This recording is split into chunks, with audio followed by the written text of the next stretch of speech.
248-539-9797, AJ Hinch at 802. We're talking about players on rivals that you really respect, not just because they're great, but for, other reasons. Like mine is Salvador Perez. Yeah. I just was watching the game. I said, man, he's good. He smiles a lot. He plays hard. I wish he was a Tiger. Seems like a good dude. Okay. I guess I'm not going to object to this, but somebody says Claude Lemieux. Great playoff player, no doubt, but no matter what team he was with, his teammates didn't even like him in a lot of places. Yeah. I find that I will say this. He's my Aaron Rodgers, John. Right. Well, you got to respect parts of his game and what he can do, but once he did the Draper thing, it all went south. But I got to say, from afar, even well before he got to Colorado, I mean, what he did with the Devils was respectable, man. That guy did anything it took to win. One of the greatest playoff players in NHL history. Ryan in Detroit has 3. Adrian Peterson, Derek Rose, both of them ended up in Detroit. Yeah. And Joe Mauer. Okay. Yeah, that's good ones. I always liked Matt Forte from the Bears, a back ahead of his time. Okay. Yeah, that kind of, well, Perez is a better player, but it kind of fits not my superstar. Anze Kopitar is one of those guys. I fell in love with his game when the Kings were in an 8 seed, went all the way to win the Cup. I wouldn't consider the Kings a huge rival, though. No. But I understand them. I understand it. How about Jim Thome? Somebody has him. Oh, wow. That's okay. Sorry. Yeah. He's another guy because he's always looked like he had a little bit of fun to him. Oh, yeah. Yeah. Another guy that I'll bring up is Jose Ramirez. Yeah. And I love the fact that, he's a guy that's won Silver Slug awards. He's been a really good player. He's been an All-Stars. He's finished in the top 3 of MVP All-Star, voting. But the fact that he, at the start of last year, took less money to stay with his team than leave and maximize his earning potential, there's just a certain little bit about that I just really like. You don't see loyalty like that in sports a lot, and for him to make that decision for a rival in our division, that's a guy that I would love to have on our team. You might be able to say the same thing, although he's a better player, and right now it looks like he's not going anywhere, is Giannis. Yeah. You could say that. Crosby. No. Look, I know Doug Karsh's son loved them, but I mean, whatever. Brian Urlacher and Chris Chelios before he was a wing. Ooh, I can't go there. Wow. Urlacher's tough too, but, total respect for Walter Payton. Yes, but he is a superstar. Joe Sakic, I mentioned him previously, Rob from Pearl Beach. Favre, loved his toughness, looked like he was having fun, and he was winning. He has ruined that for me lately with all shenanigans, though. That's from Drew and Lake. Yeah, Yeah, it's amazing how those 2 Green Bay quarterbacks kind of have followed not only destinations, but their likability path. Nate from a truck texting in here. Even though I'm a Buckeye fan and our running game is horrible, I really like and respect Blake Corum. I wish Blake Corum was a Buckeye. I was trying to think if there any Buckeyes. I mean, I liked Spielman a little bit when he played. Well, Marvin Harrison Jr., I mean, he does no histrionics. He just goes out and makes catches. Yeah. I would say while at Ohio State, especially with everything that went on during the pandemic, Justin Fields, I think I mentioned it a couple of days ago. I've got a lot of respect for how he handled himself, and in knowing people that, I've only talked to him one time, but he was a class act, and I thought what he did at Ohio State was very impressive. David in New Baltimore, and this one qualifies because they were a rival because they played the Wings in the playoffs a couple of times. I loved Paul Correa. He was a great player and a pro. Now, somebody says Kirk Cousins, because he's on the Vikings. He's a rival. Yeah. Just an all-around amazing guy and family man. Have to respect and love that. And he's a very underrated, consistent player. Just turns the ball over a little too much in the big situations. That's his biggest problem. I hate MSU with a passion, but respected D'Antonio for building a program and winning football with toughness. They just beat up Rich Rod and Hoax teams. Yeah. You know what? You kind of just thought about this. I always kind of had a respect for Mark Crawford. Really? And the reason it was that he got that team to go quickly toe-to-toe with a great Red Wing team. Mm-hmm. And I like that he countered to Scotty. I love that he didn't give in to Scotty. Oh, I know. That he was the going plate against in your head and all that stuff. I kind of respected that a little bit. But what about Wah? He did this. I couldn't. I think it's his face. It's not your personality. It's just your face. Listen, Patrick Waugh is one of the greatest goalies ever. But there's no doubt about it. I don't know. I'll tell you who else. Now, he was a rival when they played in the finals, and he was a rival when he was in their division before he was traded to New Jersey. I love Scott Stevens. Now, granted, I got to cover him a little bit when he was a rookie with Washington before I moved here, but I mean, he's just a guy that we talked about him with the greatest hits a few weeks ago. You just loved him. You just respected the way the guy played the game. Would just hit people. He'd fight if he had to. Didn't make a difference. Yeah. He's a great captain. It just one of those guys that put his head down and just went to work. Yes, indeed. By the way, speaking of faces, you hated that face? Today's National Selfie Day, so congratulations. Yes. Here's how we found this out, because Doug tweeted out a selfie because he says he gets made fun of by you, John, and Kang, and he takes the worst selfies. You know what? He is wrong. Okay. I have always told him his selfie game is strong to quite strong. Those are the actual words that I use, because he'll text me selfies like when he's, riding his bike around campus in the fall and with his helmet on. Yeah, he'll take a selfie, and it always makes me laugh.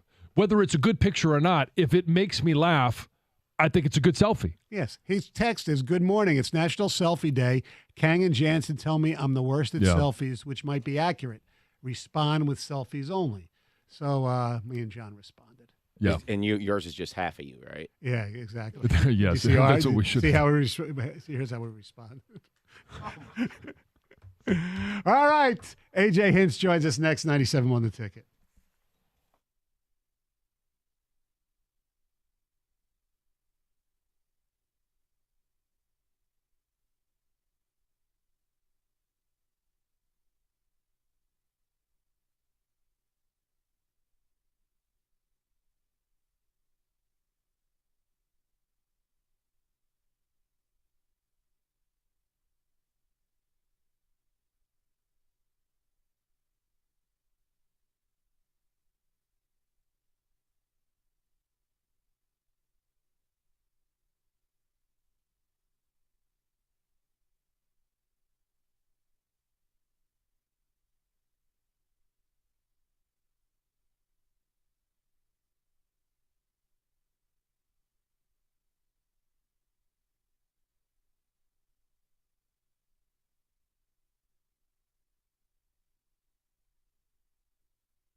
Good morning, AJ. How are you?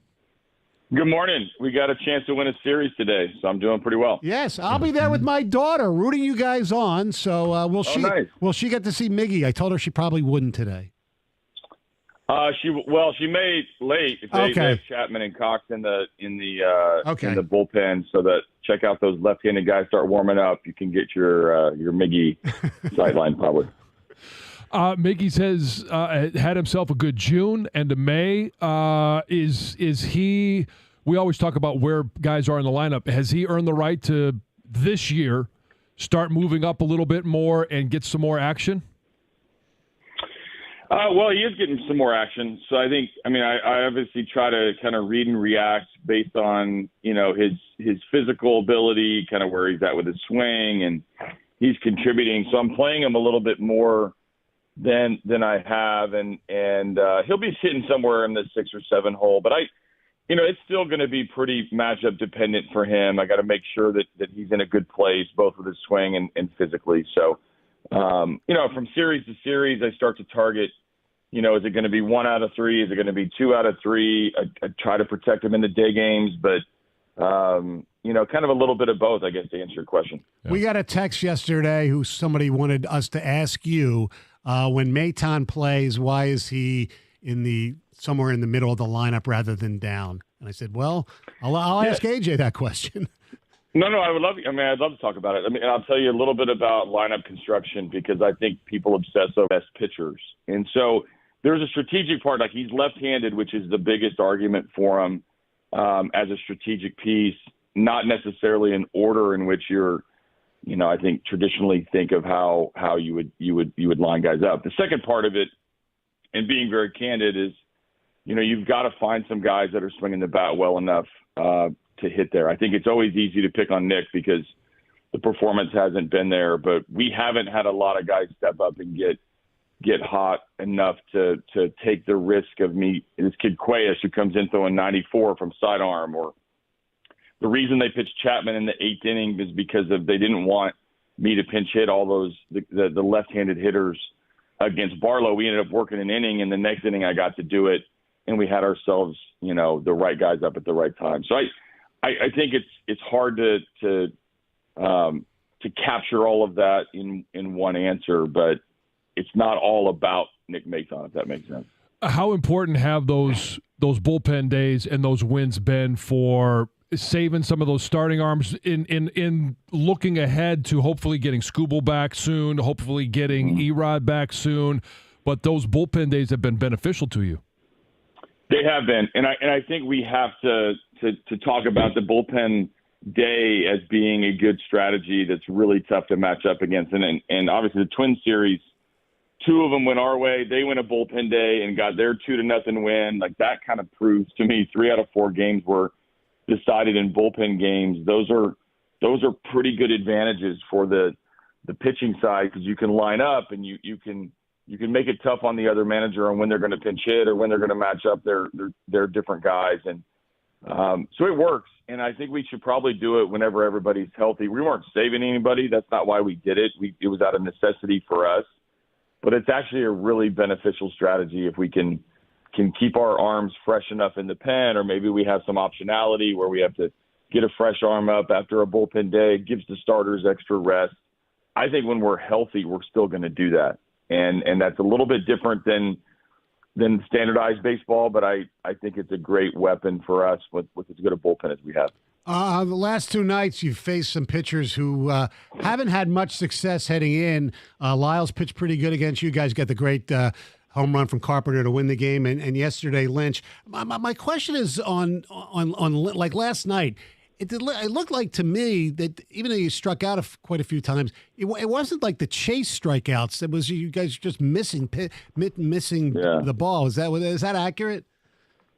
Oh, yeah, and those are super frustrating nights. I mean, guys were coming back to the dugout pretty mad and frustrated with, some misses in the zone, and then there were some early count outs and some soft contact, and we looked up and, it's 3 innings, 30 pitches, and like that when you're aggressive the way we were and you don't get anything to show for it, it really lines him up to have a ton in his tank later in the game, and they could really hand the ball to the 2 back-end guys that they have in Chapman and Barlow. So it was a bad night offensively, and it is weird and frustrating because, like, last week, really good at-bats against Charlie Morton, really good at-bats against Spencer Strider. We go into Minnesota, beat Sonny Gray and Joe Ryan, guys that have handed it to us in the past, and then we have a night like last night. And, Lynch has got some potential, and, he showcased a little high fastball and pretty good changeup, but it is frustrating, I know, for everybody involved when you have nights where 6 or 7 games we scored, 4, 5, 6 runs, and then last night we couldn't scratch anything across.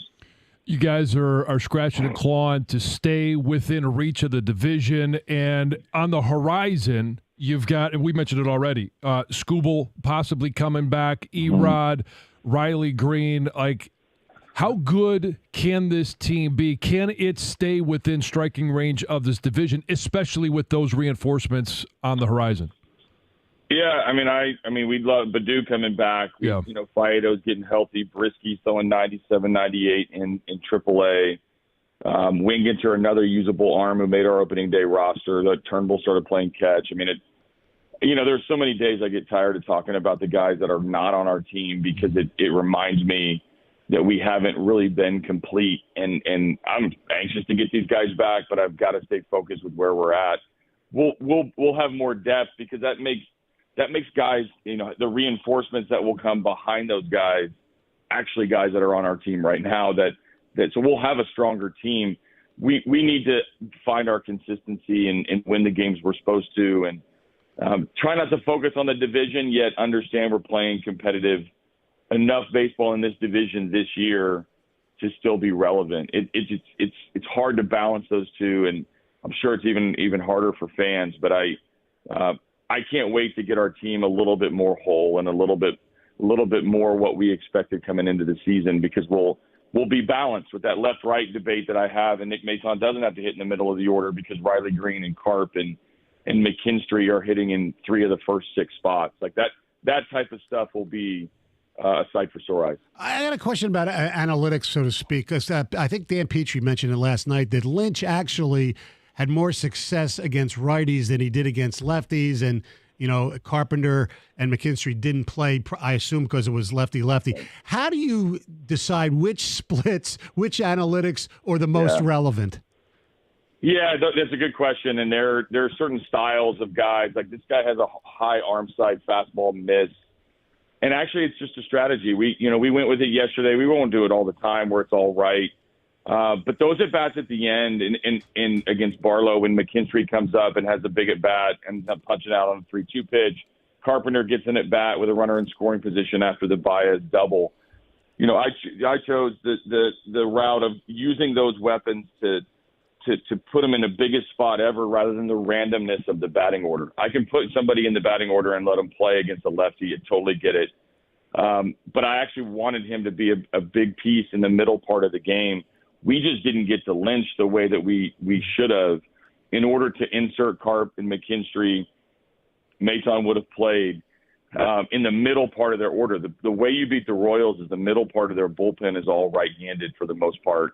And I was saving those chips for later in the game.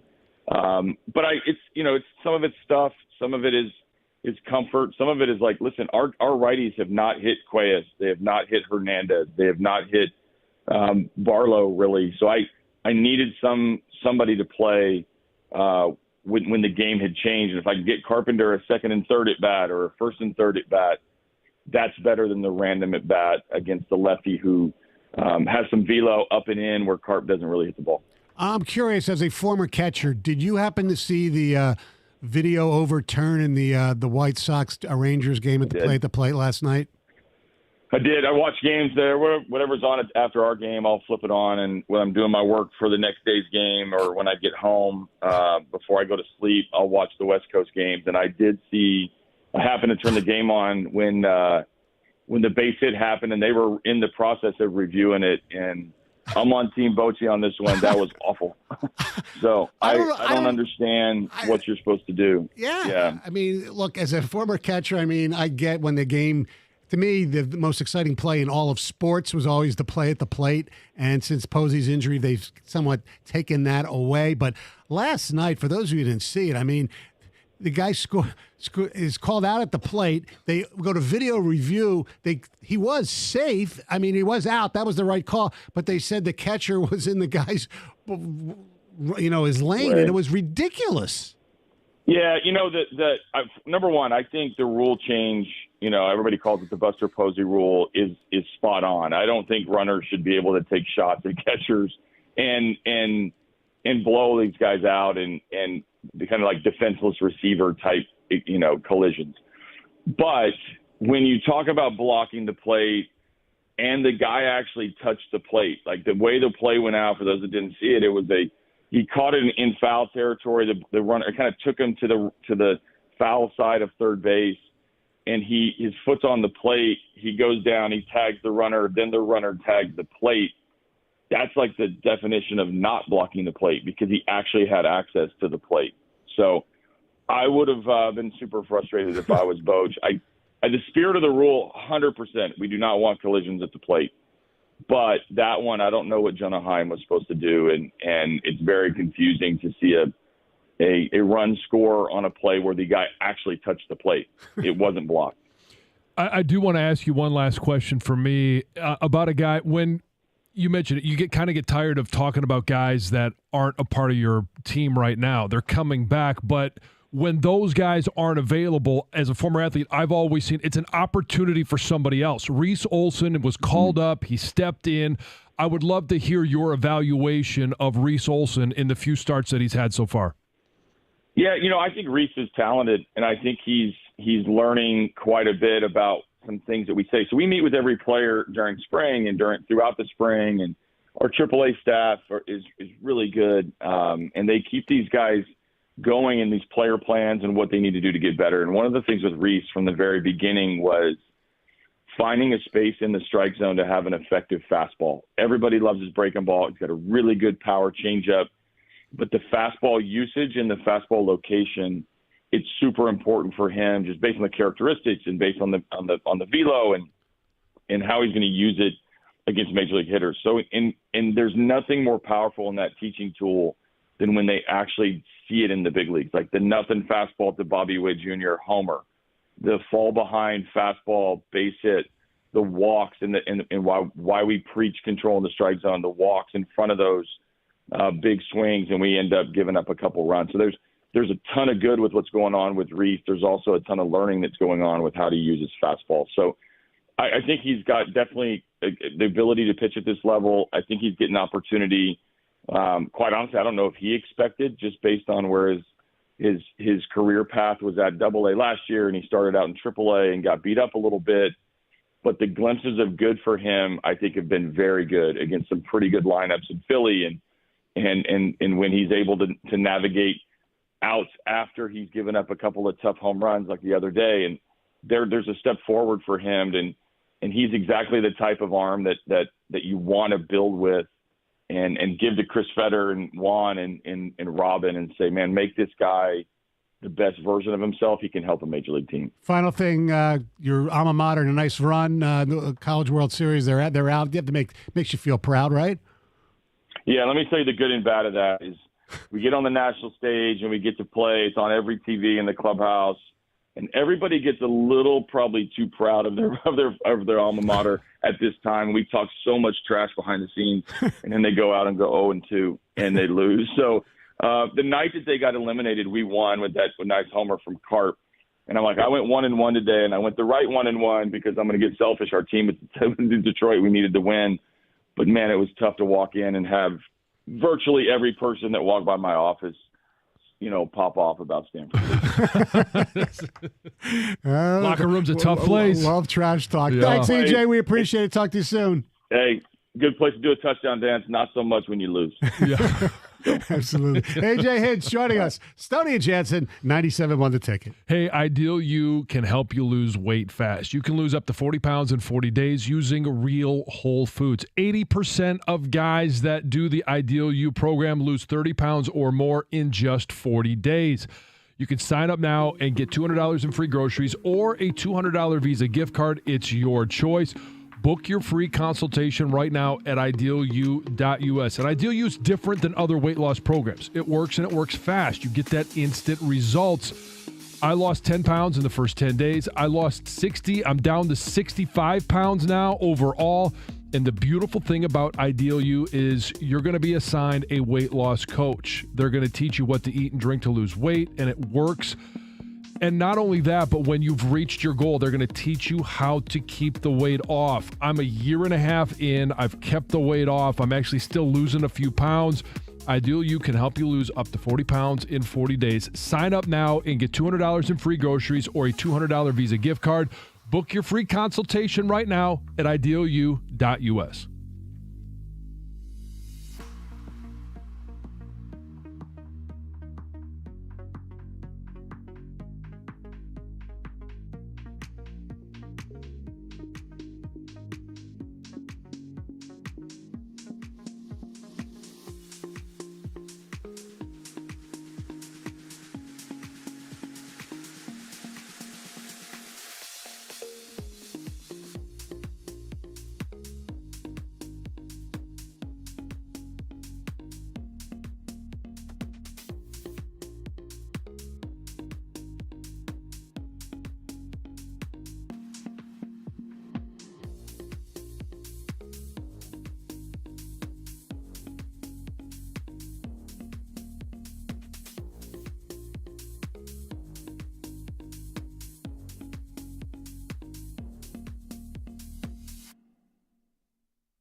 248-539-9797 is the telephone number.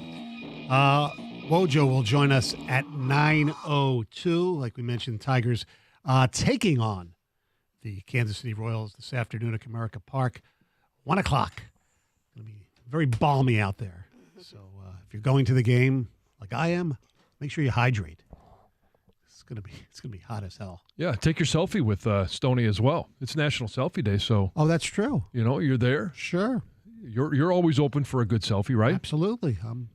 I'm there.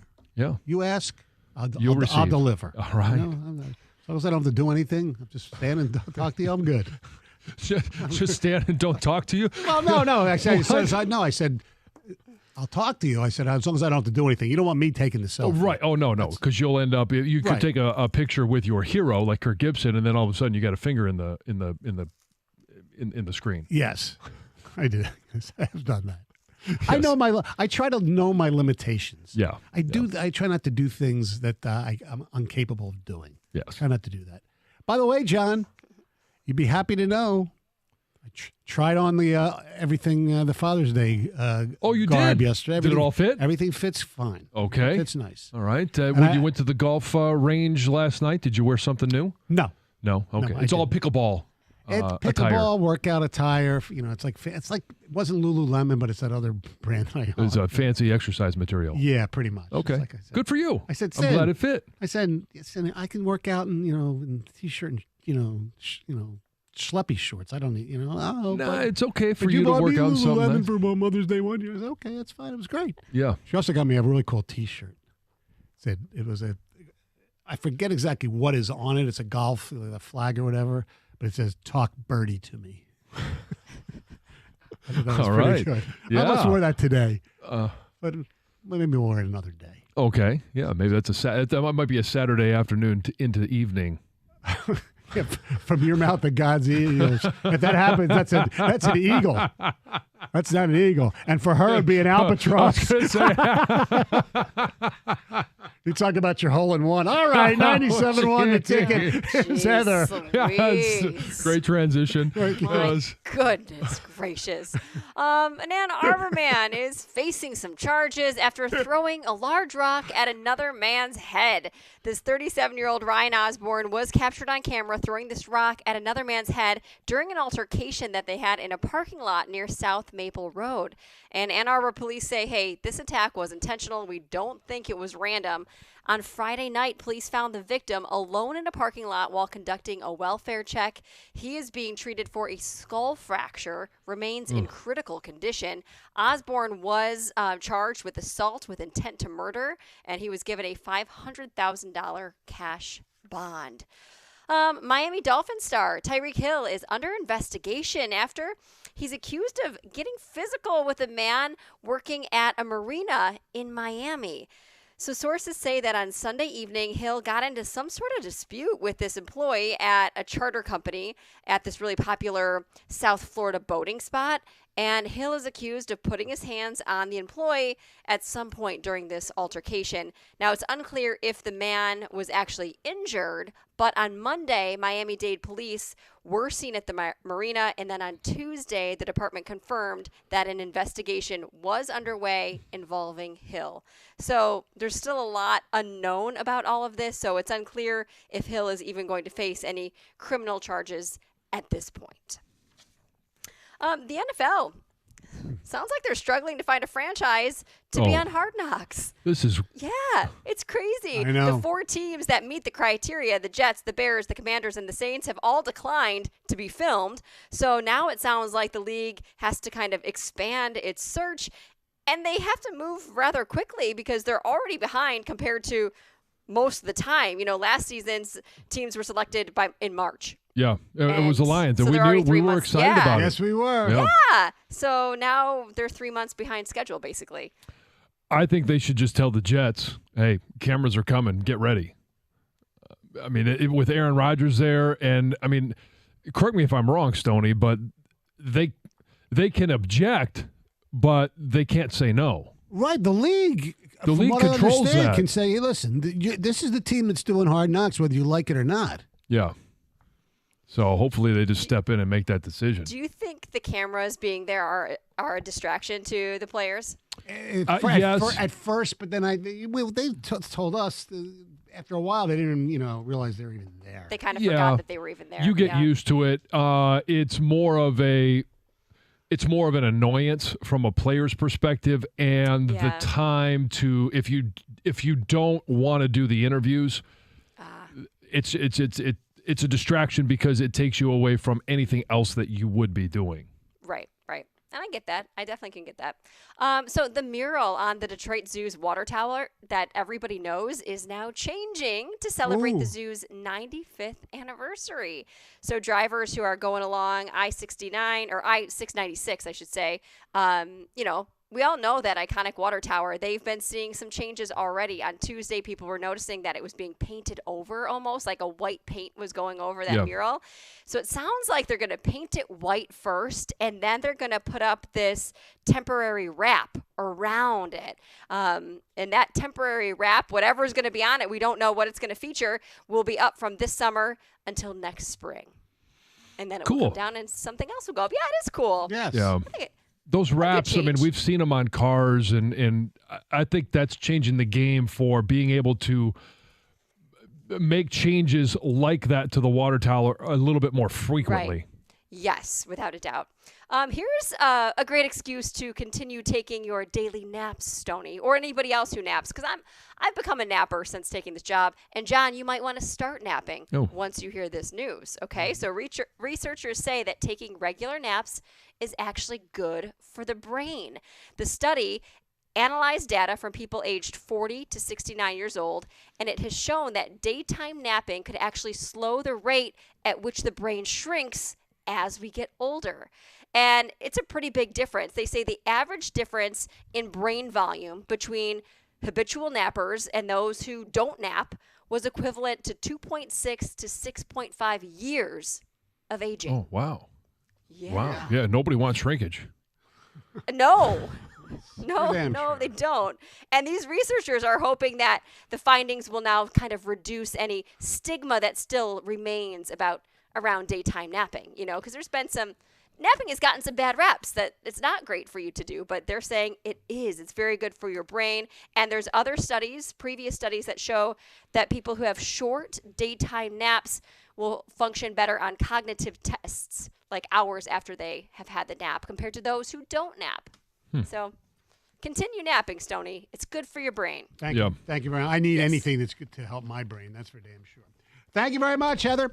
Hey, whatever your choice of summer fun is, the best way to get it started is with a brand new Silverado from Sarah Whalen Chevrolet. From towing a boat and enjoying life on the lake to going off-road and camping under the stars, Silverado's the perfect pickup for everything you like to do. And because Sarah Whalen is the #1 volume Chevy dealer in the country, they have a huge inventory of brand new Silverados, plus even more arriving daily. Sarah Whalen Chevrolet, 17.5 in Van Dyke and Sterling Heights. Call 800-WHALEN-1 or go to sarahwhalen.com. Find new roads.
Tigers had their chances last night. If they could have hit the baseball. Yep. Chances didn't happen really till late. They lose 1-0, 2 hits. They've been shut out 10 times this season.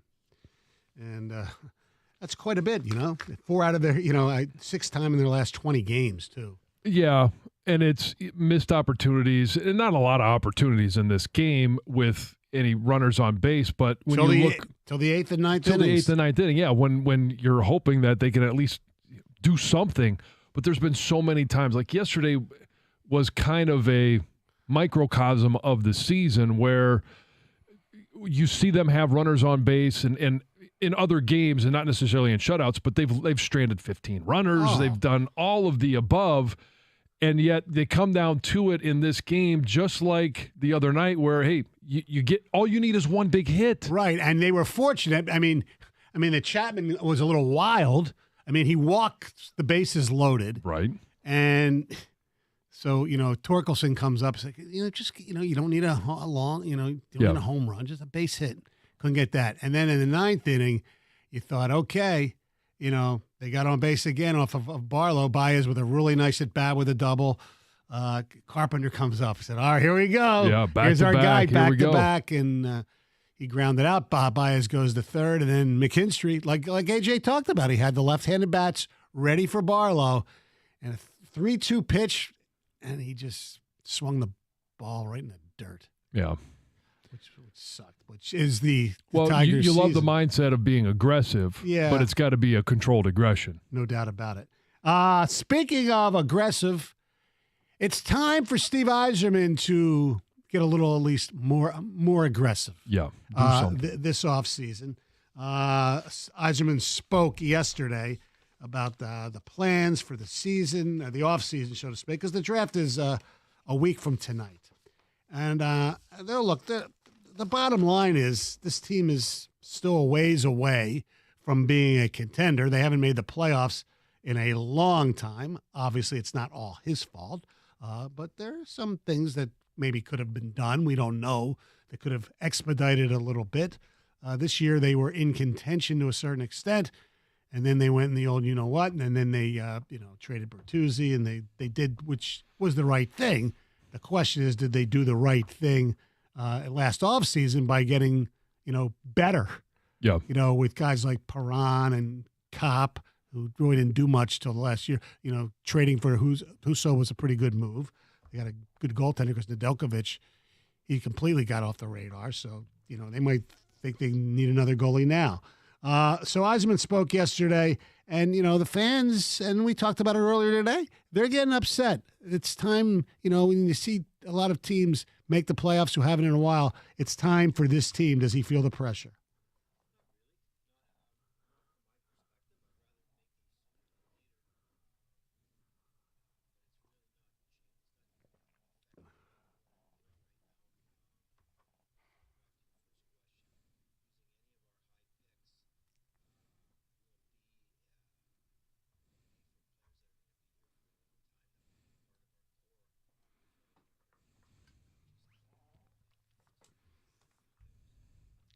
Now, the problem is if you're going to use, all your picks, which he plans to do, as he'll tell us in a second, is how do you get better if you don't make any trades or acquire any free agents?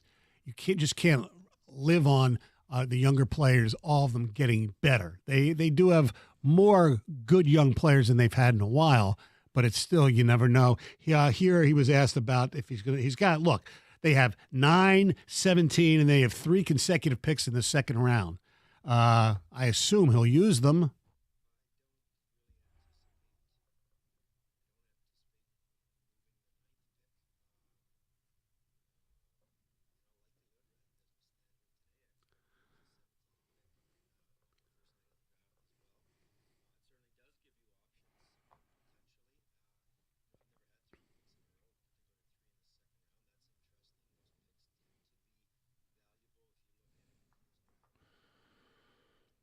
And hopefully, maybe those picks are, valued by other teams who have a player. And as Yzerman says, it's good to have tons of selections.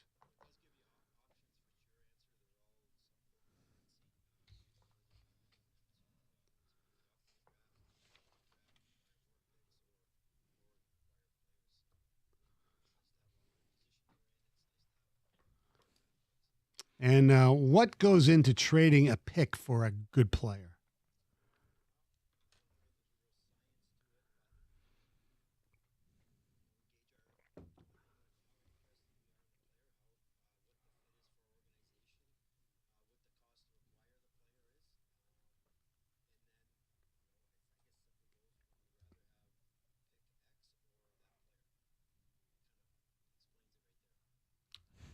Hopefully, there'll be a player that they'd rather have than Pick X. Yes.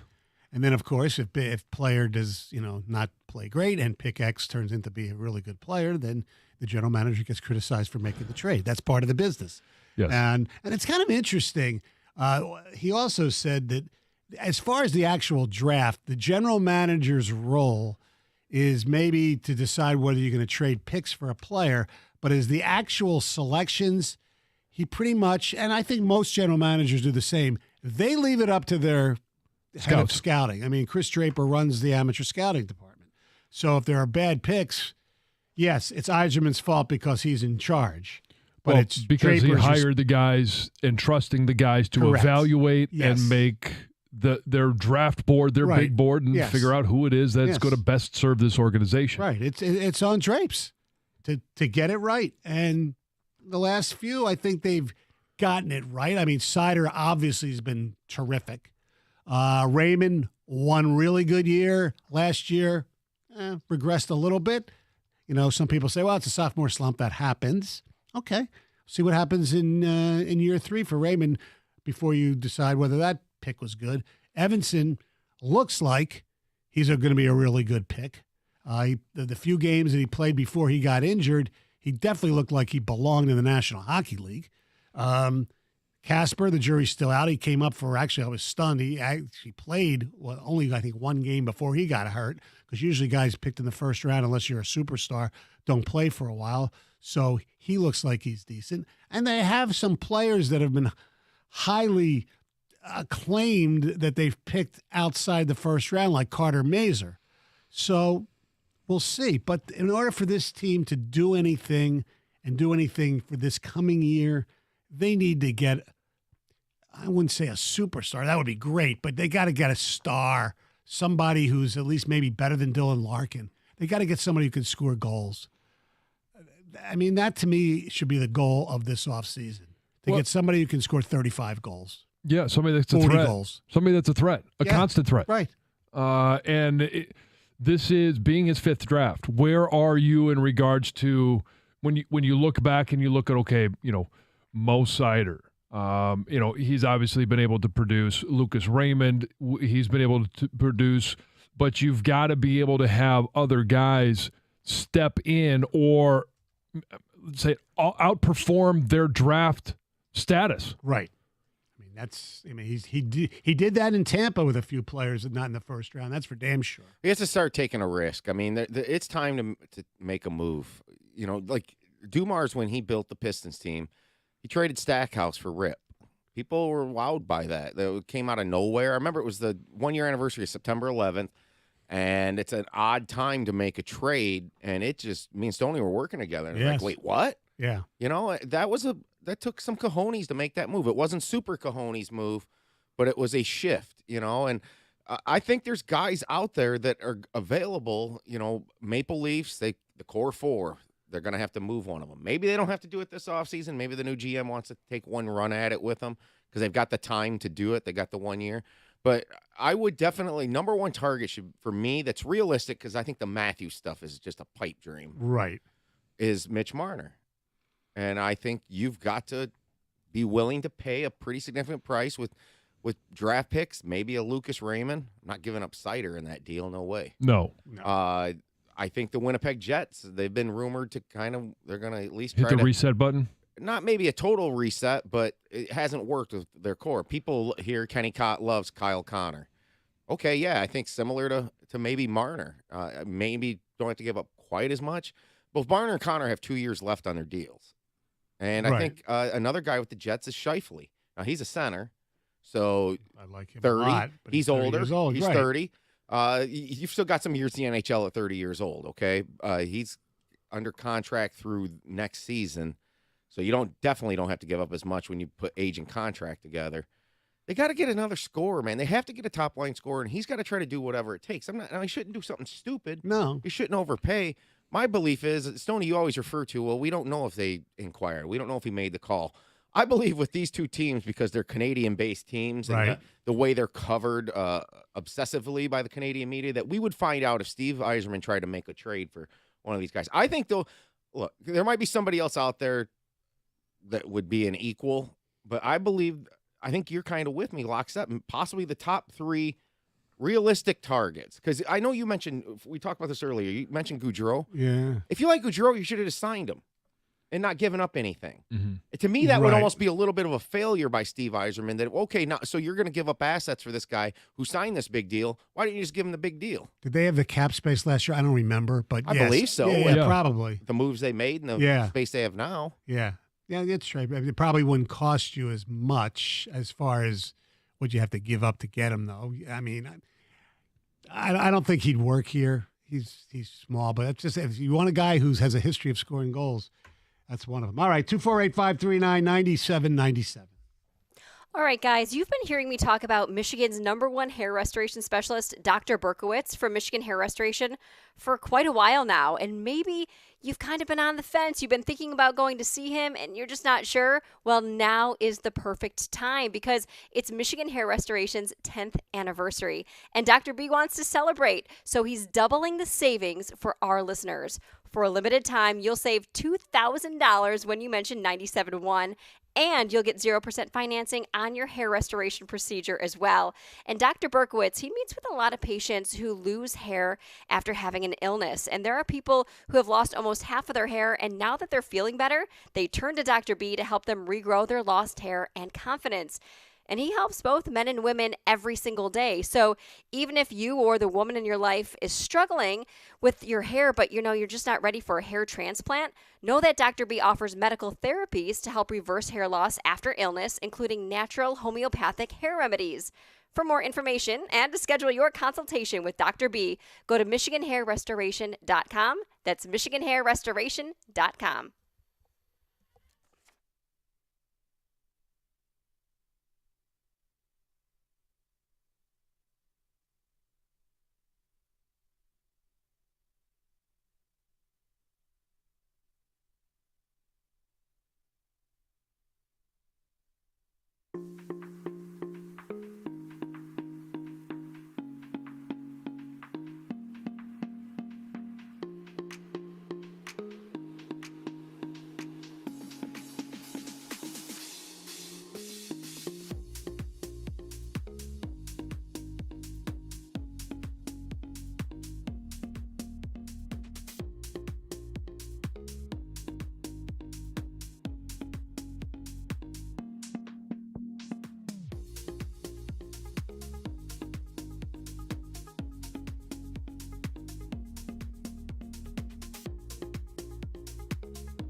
248-539-9797 is the telephone number. You got a couple of texts here.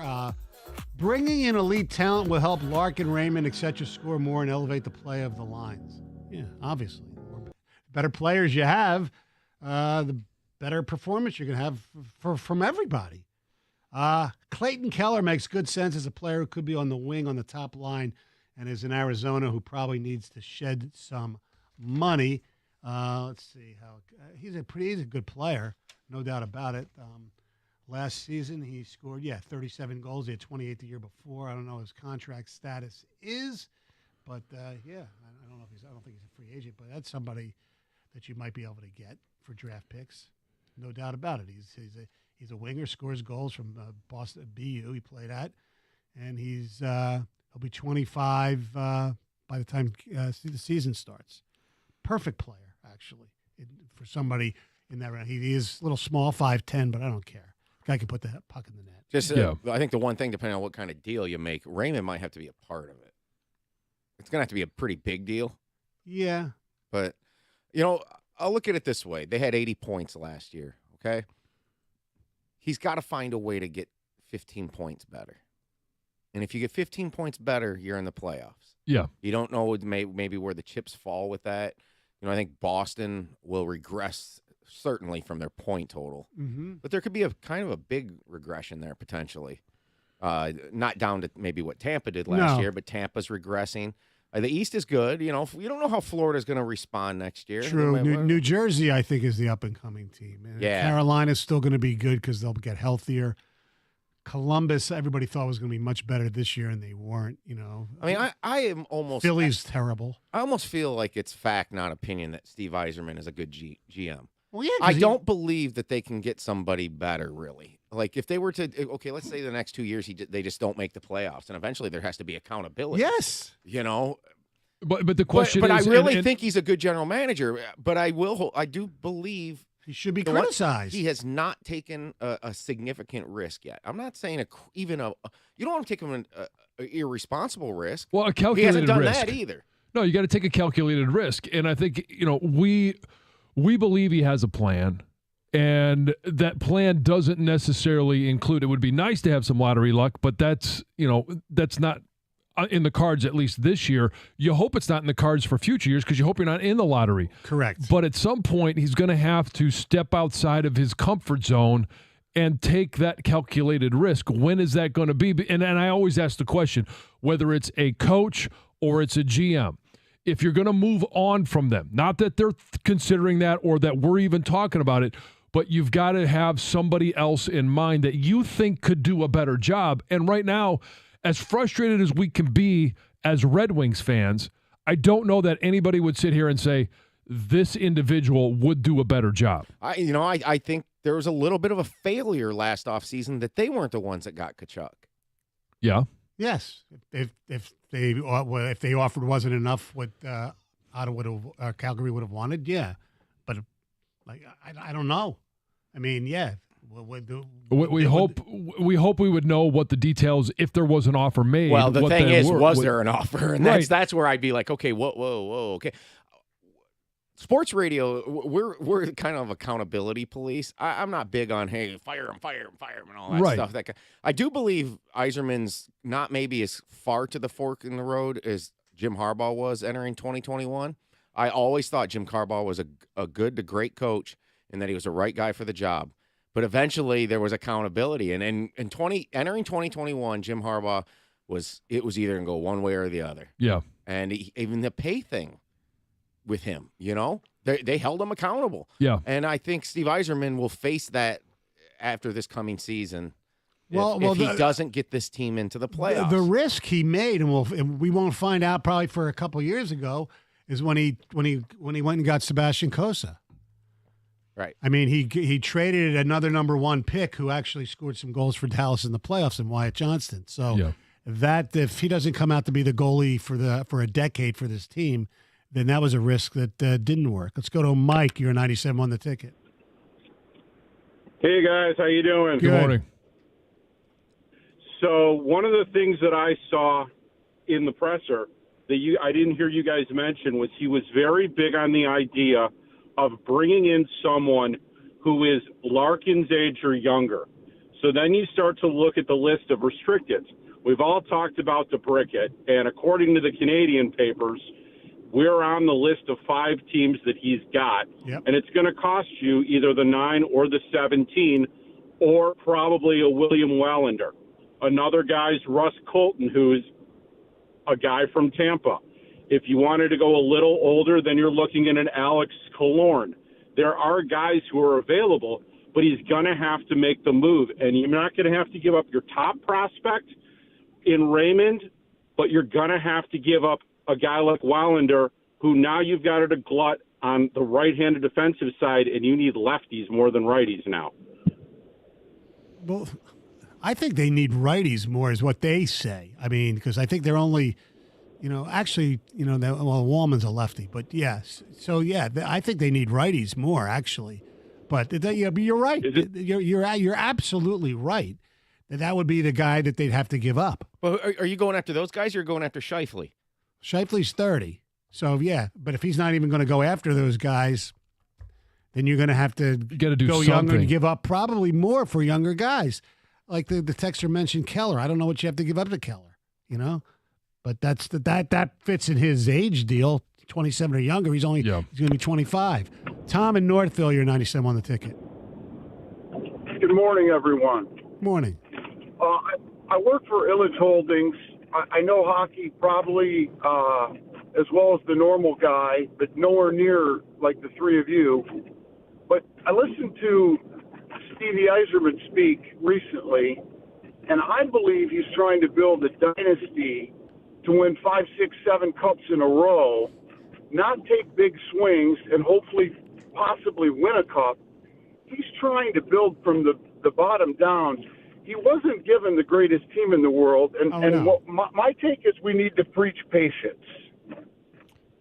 Okay, but what does patience mean? He's going into his 5th draft. How long are you willing to be patient? Well, we need to make the playoffs this year. That's okay, a fact. we all agree. Yep. Okay. Yep. But I just think he'll get there. It's just not happening yet. But I think he'll get there. I really believe in him. Well, I don't think any team in today's sports is going to win 5 or 6 championships in a row. Well, I think you are trying to do that, but it's not going to happen because it's hockey. Right. Yeah. The point is you want to be relevant in the Stanley Cup. Correct. Playoffs for at least that long and have a legitimate shot. Now, if it happens once out of those 5 years, all right, woohoo. But you want to have that type of relevance. Is he building towards that type of relevance? I mean, hopefully on the back line, they think they are. He mentioned Wallander, who had a really good season in Sweden. You got Seider, you got Evanson. And I'm missing the other defenseman off and Wallman, who they acquired. That was a good move. So you got 4 pretty good defensemen that you think for the future. They just need goal. They need guys who can score goals. You have got to get somebody that's a better goal scorer than Dylan Larkin. Yes. That's just it. I agree with everything the caller said. Yeah. But if you don't get that, it's going to be a struggle to win. Yes, absolutely. Wojo will join us next. 97 won the ticket.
You know what's really sad, John? When you're on the treadmill Yeah. and you think of Wojo. Uh-oh. You know why? Because this song is in my shuffle. And every once in a while, Sandwiches comes on. Sandwiches comes on, and I think of Big Bob. What's up, Woj? How are you? Well, how are we, fellers? And by the way, you know what I'm about to say, don't you? What, that you're living in Stoney's Head rent-free? No. Go ahead, Woj. Well, I enjoy that. Woj, my condolences to you, because this is Wojo's least favorite day of the year. It is the saddest day of the year. I'm so depressed. First day of summer. Yeah, days are getting shorter. Every day hereafter, and it creeps up. So, tonight or last night was the longest day of the year. By next week, it'll be sunset at 5:30 again.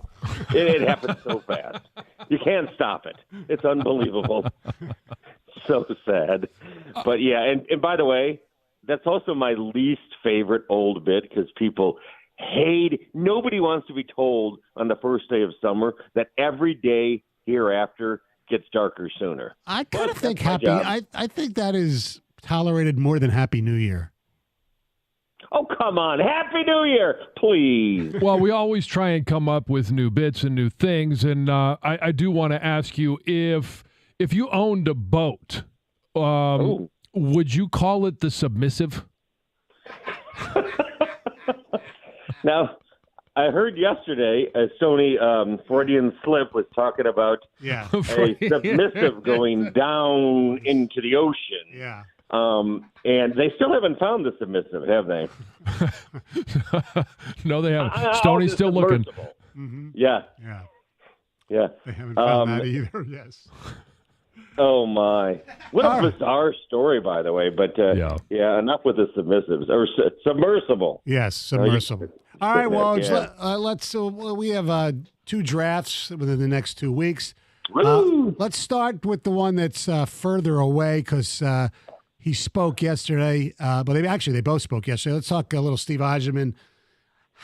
He says he's not under. He doesn't feel any pressure. They have to do something besides just make their picks this offseason, don't they? Well, I think so, but then I ask the qualifier to that, or what?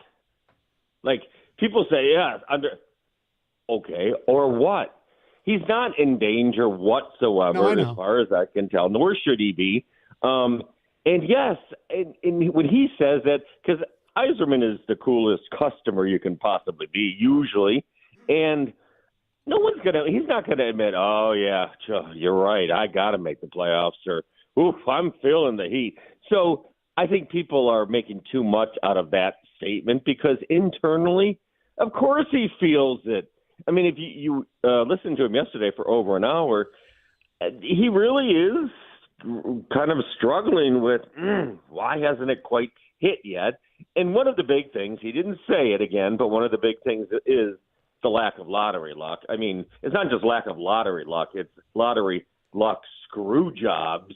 But that said, I would like to see him make a couple of moves, and I do think he's going to trade out of those 5 of the top 43, including 9 and 17. I think people went bonkers yesterday. He said he's not trading 9 and 17. Well, no. He's not going to tell people they are. Yeah, well, right. As of right now, he plans to use them going in, but so much can and will happen. And you need to bring in the same position as the Pistons. You can collect only so many young player possibilities before you got to throw in a veteran. Now, he's tried to do that, signing like the Andrew Kops of the world and stuff like that, and they haven't exactly panned out. But yes, I would like to see a big move, and everybody talks about Alex DeBrincat, and yeah, I would do that. He's only 25 years old. Does he have to keep his job? No. Does he have to re-energize or keep energize the Wings fan base? Yeah, I think he does. So Troy Weaver said yesterday that he's in favor of taking a big swing. Between Troy Weaver, or let's just say between the franchises, and that would be the Red Wings and the Pistons, who's in more need, or who would you like to see take the big swing? Well, just because I think it's easier to do. Easier might not be the right word, but it's more possible in the NBA because a big swing is one player. I mean, truly. And they have the number 5 pick, so you have more big swing possibilities. But to clarify for people, Weaver wasn't saying like, big swing, I'm going to go trade for Damian Lillard or something. He was talking about in drafting, he'd rather shoot high for a guy with great potential, like Jalen Duren. That was his big swing last year, guy with great potential, but maybe wasn't, was more raw. That's what he means, which I don't know what he's alluding to there. Is there somebody outside of the top 5? Is like Cam Whitmore the medium swing, but there's a bigger swing available? Or is it trade down, or trade for a veteran player? But, yes, I think he needs to take a big swing, but just don't misconstrue it. That doesn't mean, like I said, he's going to go get Russell Westbrook or something like that. I think it means he's going to get a really, if he uses the draft pick, high upside player, like I said, like a Jalen Duren. He's going to go get Zion. That's his big swing. Oh, shut up, Stoney. Now you've made it the doubly saddest day of the year. Please. Not going to happen. Even if, let me ask you this, though. Okay, we could argue whether it's going to happen or not, but you don't want to see that at all? No. He's, from everything you hear, and again, you got to be careful based on what you hear, but beyond his health situation, his weight situation, his relationship situation. And supposedly people have reported that his teammates, he doesn't really communicate with them. There's no relationship with the organization. No. And beyond that, you're not bringing in necessarily a veteran guy who's played. He's 22 years old and has barely played in the league. So it wouldn't necessarily, in my mind, be a leader of any type. No. But if Stop it. No. But if you only have to give up a 5 in Bogdanovich, let's say, you wouldn't do that? Well, that's bullcrap, though. You know that trade rumor or whatever that was complete crap. All right, so his swing, Weaver's swing draft-wise, would it be somebody like Taylor Hendricks from Central Florida or oh boy, Grady Dick? Excuse me? You heard me. I mean, trading down and getting somebody like that that could be a big swing. He's probably going to be a top 10 pick, and he actually is a really good shooter. He fits what they need to a certain extent. What the hell has happened with this show? My God. Oh, you're talking about the player from Kansas. Yes. Gotcha. All right. You never know with Stoney. Yeah, that's true. I agree. Good point. That could be.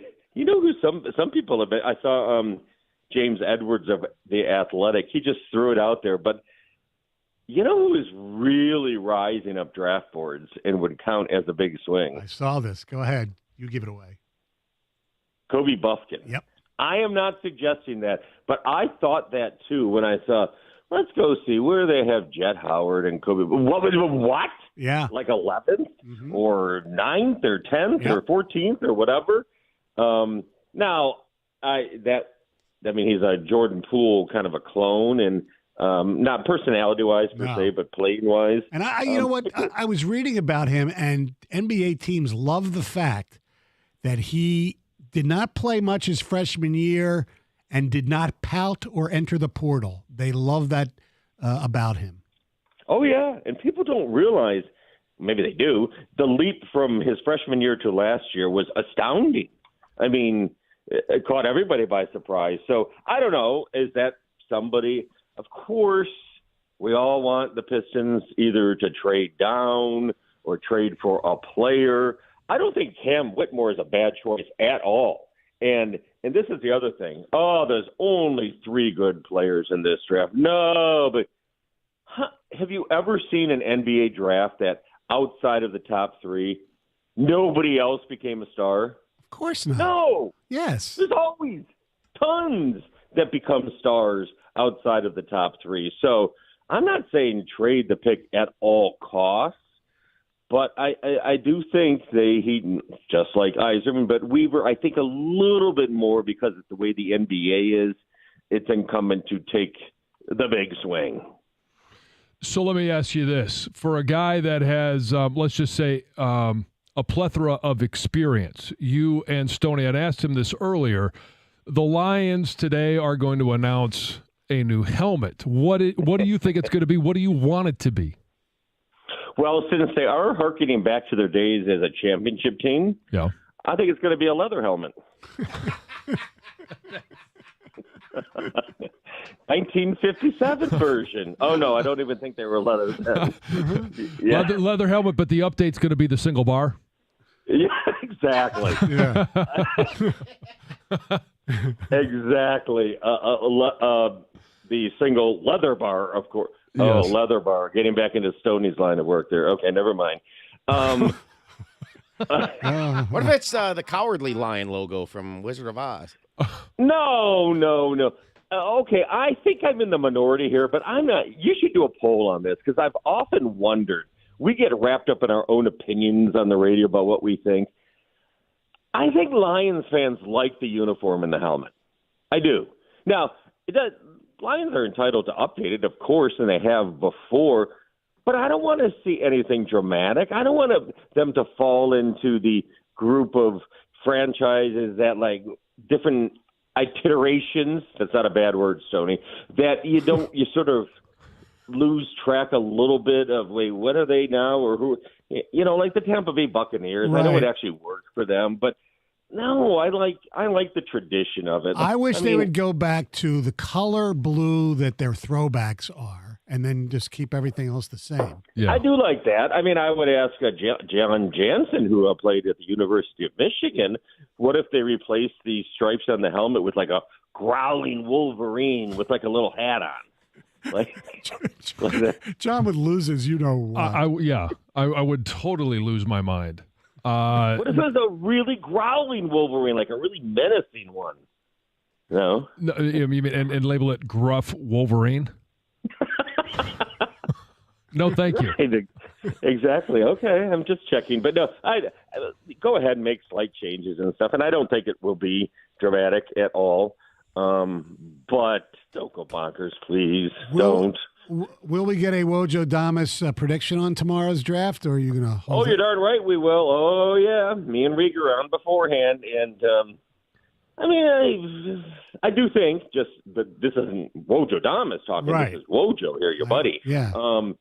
As I sit today, there's a lot of, obviously, noise about Whitmore from Villanova, and seems a lot of these guys do have a defensive disposition, which I think is good, such as Jarace Walker from Houston, who people have linked to the Pistons as well. Obviously, that's important, but the most important thing is, and this is what we were shooting for, is the highest possible level of untapped talent that can just explode.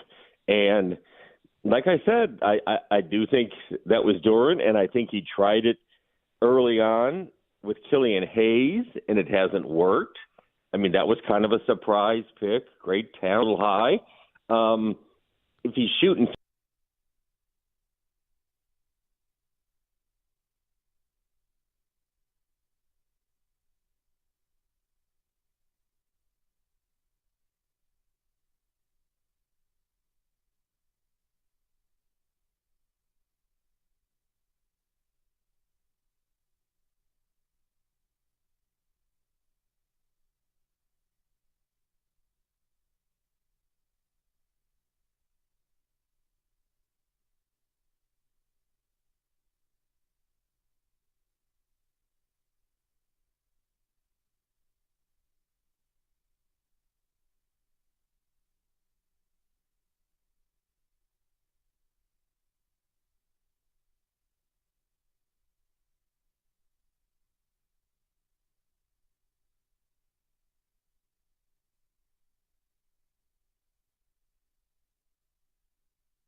All right, our producer Greg Hargrave sent us this story this morning, and it is bizarre.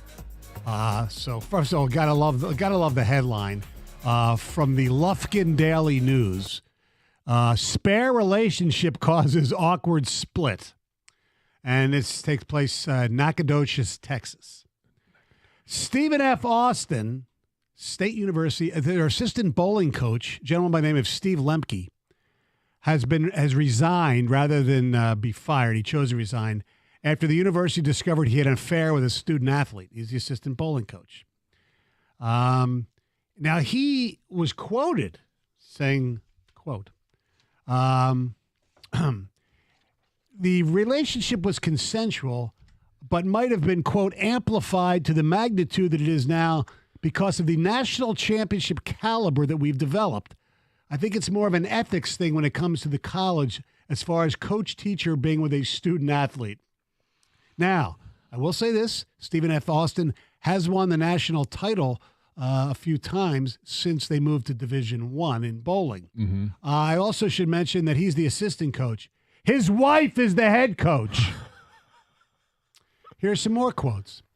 I knew it was kind of a no-no, but there's not a rule saying it can't happen. There's not a law saying I'm going to go to jail for doing something like this. There's nothing in stone. I guess it's just an ethics code. Like we frown upon it, but there's no rule. There's no law broken. More quotes from Steve Lemke. Oh, is he going to still try and rationalize this? Oh, Go yeah. ahead. Hold on a second. It says, I know I didn't have anything.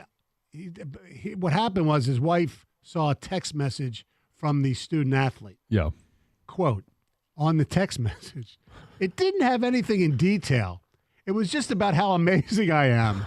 Basically, in general perspective. Amber, his wife, saw that and questioned me, and I got to the point where it just built up so much, I basically told her the truth after she dug through my phone. I was the stay-at-home dad for 5 years with the kids, while Amber got to go off and coach the team. When she'd get back, I'd run practices on top of taking care of the kids while she was back. When they'd travel again, I would sit back and take care of the kids. That's when I got hired on. She almost forced me to run practices. I was a volunteer the entire time before that, trying to help out my wife. Once I got hired on, one thing stemmed from another. I felt like I was doing too much for what I was being valued at. As soon as we found out, according to the school, we went through the process. We support our student athletes and obviously Amber for what was going on. What a douche. My Lord. Just shut up and say, okay, yes, it's true. It happened. You got me. Yeah. You got me. I mean, to go on and on and on about how amazing he is. And yeah, it might be a code of ethics, but there's no rule. There's no law. I'm not going to jail. And then to try and rationalize it that I was a stay-at-home dad and they didn't value me enough. So I had an affair with one of my bowlers. Oh, Lord. All right. Yes. Heather, help us. Yeah. Well, just hours after threatening to release sex tapes of herself and Zion Williamson on Twitter, ex-porn star Mariah Mills' account has been deactivated. So Mills made the claim on Monday while threatening to sue him for the damages that he caused in her life. So she got on Twitter and she wrote, NBA, I have sex tapes of me and at Zion Williamson, and he also has them on his trap phone. At NBA, at Pelicans NBA, trade him now. He doesn't deserve to be in New Orleans. Sex tapes dropping soon. Boom, right? Well, she's since been deactivated because I'm guessing, they didn't say why, but most likely because she is threatening to basically post revenge porn online. Yeah. And for weeks, she has been blasting Williamson on Twitter after he publicly announced that his girlfriend was pregnant because she assumed that she was in, I guess, an exclusive relationship with him, and she was shocked when she saw the gender reveal posted online. Yes. Yeah. Is that what they're calling it? Revenge porn? That's what it's called. Is it yeah. really? Yeah. Yes. And it's illegal, and she could be in a lot of trouble if she did post that, for sure. Okay, so I don't know if you guys heard about this, but I saw this. Basically, by the time Aaron Rodgers completes his current contract with the New York Jets, he will have made over $450 million from the NFL just alone. Plus, he makes any other money from endorsements or other income sources he may have. So he's got a lot of money, right? This guy's loaded. But in order to fund his new business venture that he is on, he wants the public's help. So Rodgers and a partner of his are now crowdsourcing for this website. Have you heard about this website called the Online Sports Database? No. So apparently, I guess it's like an internet movie database, but it's all for sports. And they want a little over $1 million for this database, and they want everybody else to pay for it, even though he has millions and millions of dollars on his own. His partner says that they want to combine all the sites and consolidate them and make like a one-stop shop for all things sports. That's their new business venture. So they need some startup money, some seed money? Yes. Okay. But, Well, the goal in investing is to never use your own money.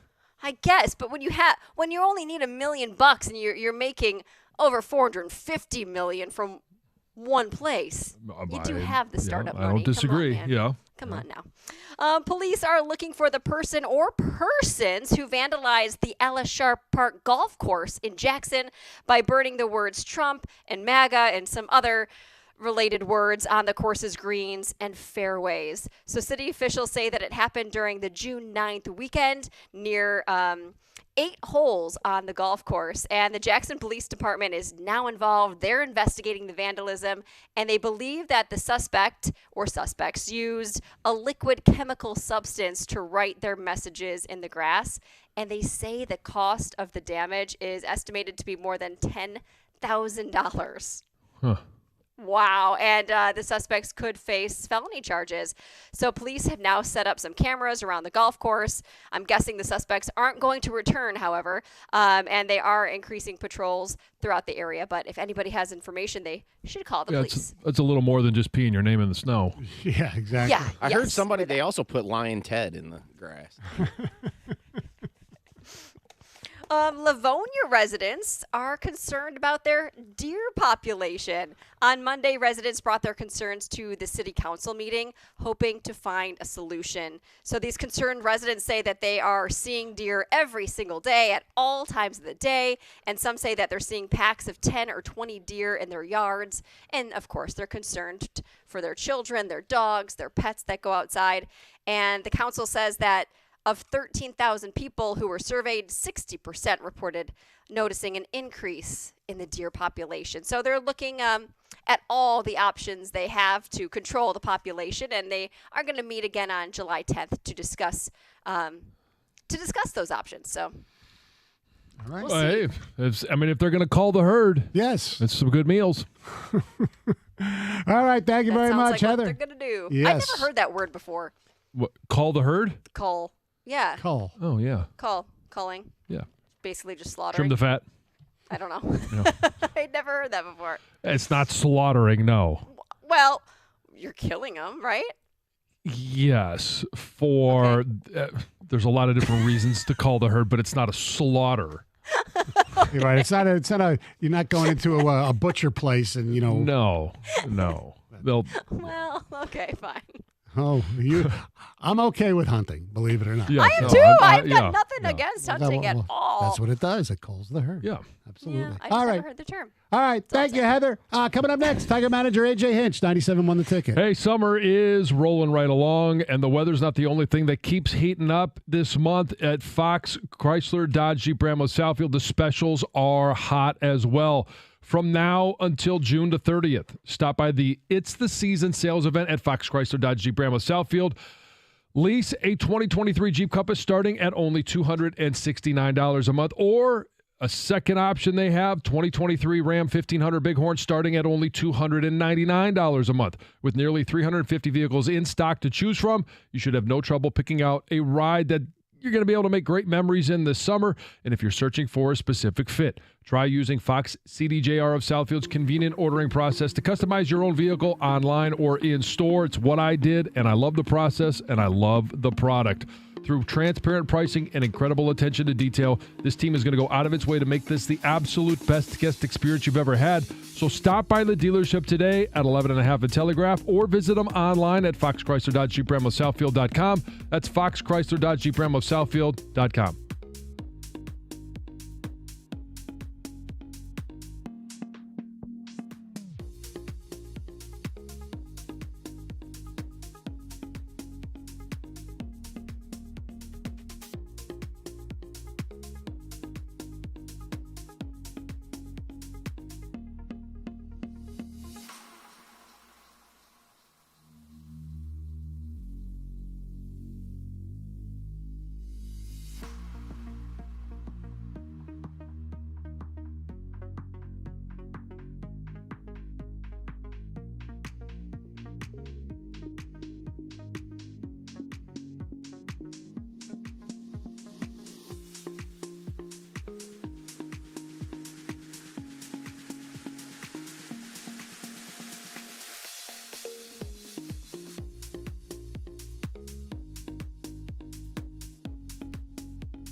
Hey, want to get away, relax, and just simply have a good time? Get to the D Las Vegas for everything you need. The D has taken all the necessary precautions to make sure your stay is safe and you can enjoy all the comforts of a high-end Las Vegas hotel without missing out on any of the high gaming energy and nightlife that you want. And if you want a great steak, the best one in Vegas, it's right there at Andiamo Steakhouse. If you want something a bit more casual, you've got 3 options. D Grill, one of them, American Coney Island, another one, and the new Bacon Nation.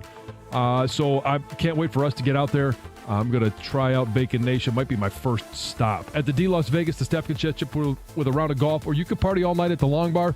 So get a group together, get to the D Las Vegas, book a room at thed.com. That's thed.com. Or if you're staying on the Strip, make sure you put the D Las Vegas in downtown Vegas on your agenda. The D Las Vegas, your home for Detroit sports in Vegas.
248-539-9797 is the telephone number. I don't want to say it's a must-win tonight, John, this afternoon, but, can't lose a series to the Royals. Well, you Just kidding. No, well, I mean, come on. No, you can't, especially when the division leader is playing against the Boston Red Sox. Now, the Boston Red Sox aren't great. But they're hot. They swept the yeah. Yankees. They won 2 against the Twins already. And, I mean, they're in the American League North, so it means they're instantly better than anybody in this.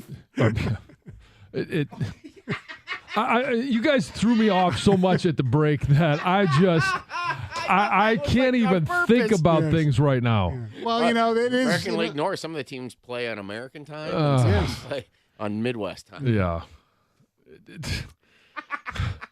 I know we're saving some stuff for tomorrow, and so it blew my mind, the questions that you asked me. But is today a must-win? It's not necessarily a must-win, but it should be. Yeah. Win a division. I mean, win a series against a horrible team. Yeah. I mean, Cleveland's playing Oakland right now. They had to go 10 innings before they beat them last night, but they're going to probably sweep that series because Oakland, they had their little hot streak of what they won, like 5 or 6 in a row, and then they're back to normal 7. I was actually going to ask AJ this: as a manager, would you rather win every other game or have like 8 in a row you win and then 8 in a row you lose? What would drive you more nuts? I think the consistency would be desired. Yes, probably. I think he'd say neither. Yeah, win 2 out of 3. I know. Yeah, win a series. Yes. And they got that chance. I'm actually kind of excited that he showed up today for his interview, and that was his first thing. Hey, we got a chance to win a series today. Yeah. That's it. You know what? Yeah. We're talking about living in the moment for the Tigers. Living in the moment would be you got a 3-game series, win the series. Yes. Well, yesterday, I'm sure internally he's probably thinking sweet. Sure. Absolutely. And then you come away with a game last night. Okay, you just throw it in the garbage because really you can win the series. But if you want to really break it down, they were fortunate to win Monday night. I mean, they were down up until the 7th inning, and Carpenter with the big 3-run blast, and they had problems with a pitcher who was 0-11 going into that game with a high ERA. That's more important to me than the wins. Well, when it comes down to it, they did enough to win the game. Yes. And yesterday they didn't. Exactly. Could have lost. Sounds like winning. Yep. Smells like winning. Greg is going on a trip in the next few days, a baseball Northeast trip. So tell everybody where you're going to be, what stadiums you're going to see, and what teams. Well, first off, I'm flying into New Jersey where my buddy lives tomorrow. We're going to be watching the NBA draft together. And I believe for the first time since 20 years, we saw the epic 2003 draft, watch that together. Why don't you be adventurous and go to Brooklyn and Secaucus? Yeah, no, it's in Brooklyn. It's at the Barclays Center. And actually be there for the draft. I didn't think about that, but I don't think that's going to be happening. I was going to say the Replay Center in Secaucus, New Jersey. Oh, okay. To replay everything. Yes. Yeah. So Thursday we're flying in. We're going to watch the NBA draft. Friday, Mets at Phillies at Citizens Bank Ballpark. Oh, that could get ugly. The fans, the Met fans travel, Philly fans. It's a great ballpark. The one time I went to a game there, that I saw him play the Mets. It's a fun environment. Saturday. Have a Schmitter for me.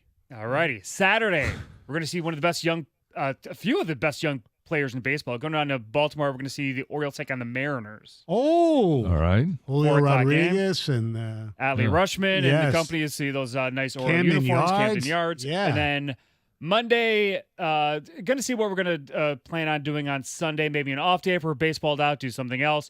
Monday, we're seeing Brewers at the Mets at Citi Field. Wow. Very nice. Are the Nats home on Sunday? No Nats. No Nats. We would have liked to see the Nats, but they're not home. Yep. And the Yankees aren't home either? I think the Yankees are at home, but Yankee Stadium is kind of a subway destination and not a car destination. Parking's a lot easier at Citi Field. Yeah. I tend to agree with you. I've only been to Yankee Stadium once, the new one. That was for a comp for Paul McCartney. The old Yankee Stadium is so much better. It's, most of these new ballparks and stadiums, like especially in New York, like where the Jets and Giants play, MetLife, it's too mammoth. It's like Giants Stadium was, I wouldn't say small, but it was like it was better sight line. Well, I think what they do with ballparks now is Try to make them smaller. Well, they'll give you the space for the ballpark, whereas back in 1912, City of Boston said, you've got this much space for Fenway Park, so fit it in there, and that's why it looks like the way it does. It's the best ballpark around. Pesky Pole. Yes, indeed. All right. Doug Karsh is in. Mr. Selfie himself. Did you like it? I loved it. Dude, my selfie game is... it's good. It was fine. I think you're being sarcastic. No, he was being nice. Kang says I take the worst selfies ever. No, I appreciate your selfies. My kids hate them too. And well, then that's great. And that's what means they're good. Yeah, you might be right about that. Yeah. So yes, it's National Selfie Day. So why not tweet out a selfie? I was early in the morning, sitting at a stoplight, and took a picture and sent it out. And we responded. I know you did, and I appreciate the gesture, Mike. Question: can you do that in about 12 days, 10 days? Do what? Take a selfie sitting at a light. It's a good question. Because you can't look at or lift your phone or look at your phone. Text. If you're sitting at a light, That's what I saw. I hope so. I hope so, because driving into work, I look around me and I'm pretty good about not picking up my phone. I do at a light, but if that becomes illegal, I have no problem just turning the damn thing off or whatever. But there's so many people on their phones in the morning. I mean, I saw an accident today, and I was just thinking, what if somebody was on their phone? They were trying to call our show. That's the problem. Is that what it was? Yeah. Exactly. What day your hat is BYN? What does that stand for? Bow your neck. And it's actually a guy I coach with he says it all the time. Coaches baseball, and then we use it and talk about it and about tough times in the games. Time to bow your neck, and he's actually got gear out. You can get bow your neck gear, which is why I got that. Obviously. What do you? Does that go without saying? What do you guys got going today? So I think the Troy Weaver cut is fascinating about swinging for the fences. Wojo said it. He's talking about the draft, not doing something like he might Zion. Be. He very well might be. Yeah. But what is the swing for the fences move? Right. And because I think everybody's mind immediately goes to Zion, right? Yes, that's what mine did. But it could be a lot of different things. Move up. Yes, it could be move up, could be move down. Yes. Could be a player. I mean, Wojo might be right, but I do want the best speculation from the audience as to what it could mean. I wrote down a few things, but I don't think it's necessarily Zion. No. But Zion would definitely be a swing for the fences type move. So we'll get into that. Other Piston rumors, Tigers. I think there's a non-negotiable that we haven't talked about yet as it pertains to the Tigers organization. Something that has to happen, period. And it's not call up Colt Keith, but it has to happen, and it has to happen relatively soon. All right. Karsh and Anderson up until Tiger Baseball. 97 won the ticket.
All right, Doug Karsch, Gator out today.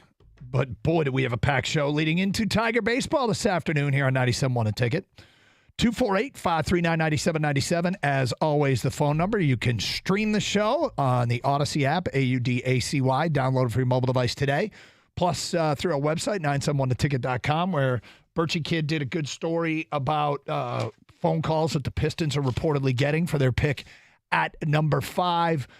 But you can also stream the show there. Plus, streaming on Twitch, twitch.tv, where the fine community of wackos are constantly talking about the show in the streaming chat and betting on what I'm going to have for lunch and commenting on, well, they bet on whether or not I was wearing a hat. I am. I'm wearing the Bow Your Neck hat, which I'll let people know the link if they want to get one. But they're always over there, and you can be part of that community. I love the Twitch crowd. Twitch.tv, search up 971 A Ticket. Plus, we stream on YouTube as well, where you can search up 971 A Ticket. And again, Twitch and YouTube, you can watch this radio program. So, Tigers lose last night 1-0, and there's lots to say about that. And a little bit later on, I'll get into a Tiger non-negotiable. Has to happen. But we'll start with today being National Selfie Day. I like to take selfies. I like sending it to the guys here at the station because they say I'm terrible at it. My kids say I'm terrible at it. So this morning I was sitting at a light. It was early, and I snapped a selfie. And I'm like, well, this one probably isn't my best work, but what the hell? So it was posted at Doug and Gator 971, and I want people to respond with selfies only. I've had some back and forth with the people that have sent their selfies, but you guys get to see us all the time. Now we get to see you, right? So send I'm just looking through some of these. Hugo, apparently Hugo's with his cat. Hat Junkie is giving a peace sign. He looks like he's sitting at a stoplight. Alex Brabant looks like he's at work. Anthony Joseph sent a gift calling me a loser. Sure. Jody, I don't know what the hell Jody's doing here, but anyway, send your selfies over at Doug and Gator 971, and when I get a chance, I'll try and comment, see what you got. All right, so look, I think this Troy Weaver clip is fascinating, and typically when we introduce something, I want to come at you with ideas and, did a little research and, whatever we could come up with for, to help support the theory. And I'm struggling today. The creative juices, I have to admit, the creative juices aren't exactly flowing. But we do have the Troy Weaver cut. All right, here's what he said, meeting with the media yesterday. Troy Weaver, Piston general manager.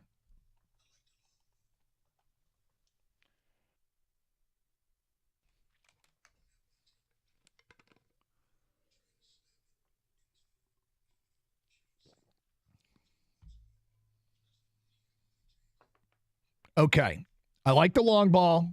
I'm trying to slap it into center. I want to take a big swing. I'm sure me, like everybody else, had the same thought. That's Zion. That's Zion, right? That qualifies as a big swing. It's one of the bigger swings that seems to be available to the Detroit Pistons. We talk about access. How do you have access to a great player in this league? Do you have access to a great player at 5? Not an obvious one as it pertains to the draft. Do you have access to a great player in free agency? And when I say you, I mean the Pistons. Are you the Pistons at 5? Do they have access to a great player? Not an obvious one. Do they have access to a great free agent? Like, is James Harden going to choose a 17-win Detroit team? If Kristaps Porzingis opts out of his contract, is he going to choose a 17-win Detroit team? These things seem unlikely. So the access to a great player comes from this Zion move. There's not a lot of access to a great player. Now, the only reason you have access is because Zion has legitimate questions about whether or not he can stay healthy. And I have said no. I said I wouldn't do this, even though it's one of the few places to get said access to a great player, potentially great player. And the reason I've said no, and I'm trying to figure out if I'm being unfair, and I gave it a lot of self-introspection, it's just simply confirmation bias, right? I go into the draft and I go, you know what? Zion's an incredible talent, but his height and his weight and the way he plays the game, the way he plays above the rim with his weight, I suspect he's going to be injured a lot. And then he's gotten injured every year in the NBA. He's played like 160 games in 4 seasons or whatever it is. And it's confirmation bias. See, I told you. And so you don't move off that position, right? You plant your flag and you don't move off the position, especially when your fears are confirmed. So I have said no to this, but is it unfair? Should I rethink it? Because it's one of the rare access points the Pistons organization has to a potentially great player. So I understand why people want to do it. I do understand that. But the question becomes, is that what Troy Weaver's talking about? Is that what Troy Weaver's talking about? Because it's very possible that when he talks about taking big swings, he's talking about other things. Now, like I said, the creative juices weren't particularly flowing today. And so I'm thinking about, okay, what else could it be? And I wrote down a few things. I wrote down a few things of what this could be. About a swing for the fences type move that he says he likes. But you know what? This is why we open up the phone lines. This is why we take ticket texts. What do you got? 248-539-9797. You tell us what you think that home run move could be. Now, if you want to double down on the Zion thing and give us a reason why you do it or you think that's what he's talking about, that's fine. And I think that's probably the first place all of our minds went. But let's see what you got. And maybe somebody can come up with something good. I wrote down 3 things that I think maybe he's talking about.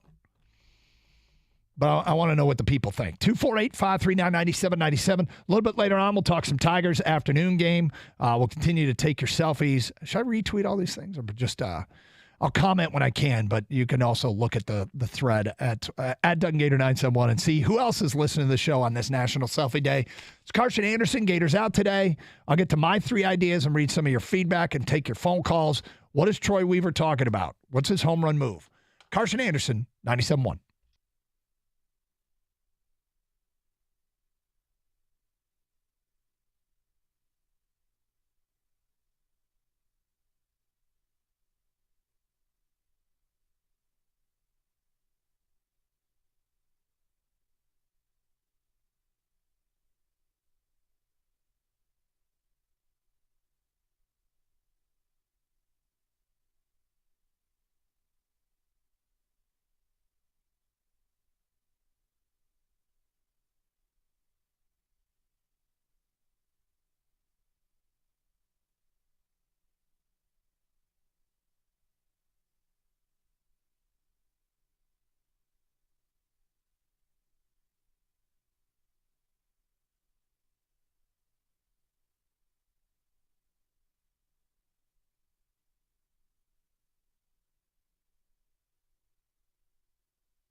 It's the BYNshop.com if you want your own bow your neck hat. 248-539-9797. Selfie still rolling in. Matt Wheeler's on his way to Comerica. Raymond's sweet Lions hat. Love the logo. The Lions are releasing their new helmet design, their alternate helmet design today, and I am hoping that it's during this show so we can talk about it, but it is coming out today, so there is that to look forward to. Gators out today, 248-539-9797. Talking about that Troy Weaver cut from yesterday about how he believes in swinging for the fences.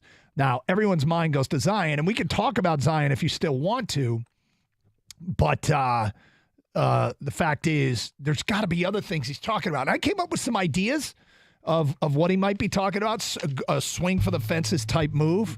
And some are obvious, some maybe not so much, but, I'm looking for creative ideas that people have come up with. What do you think he's talking about when he talks about swinging for the fences, the Pistons GM? We'll talk some Tigers a little bit later on. 248-539-9797. Let's go to Matt. You're on 97.1 The Ticket. Hi, Matt. Hey, how you doing today? We're good. Good.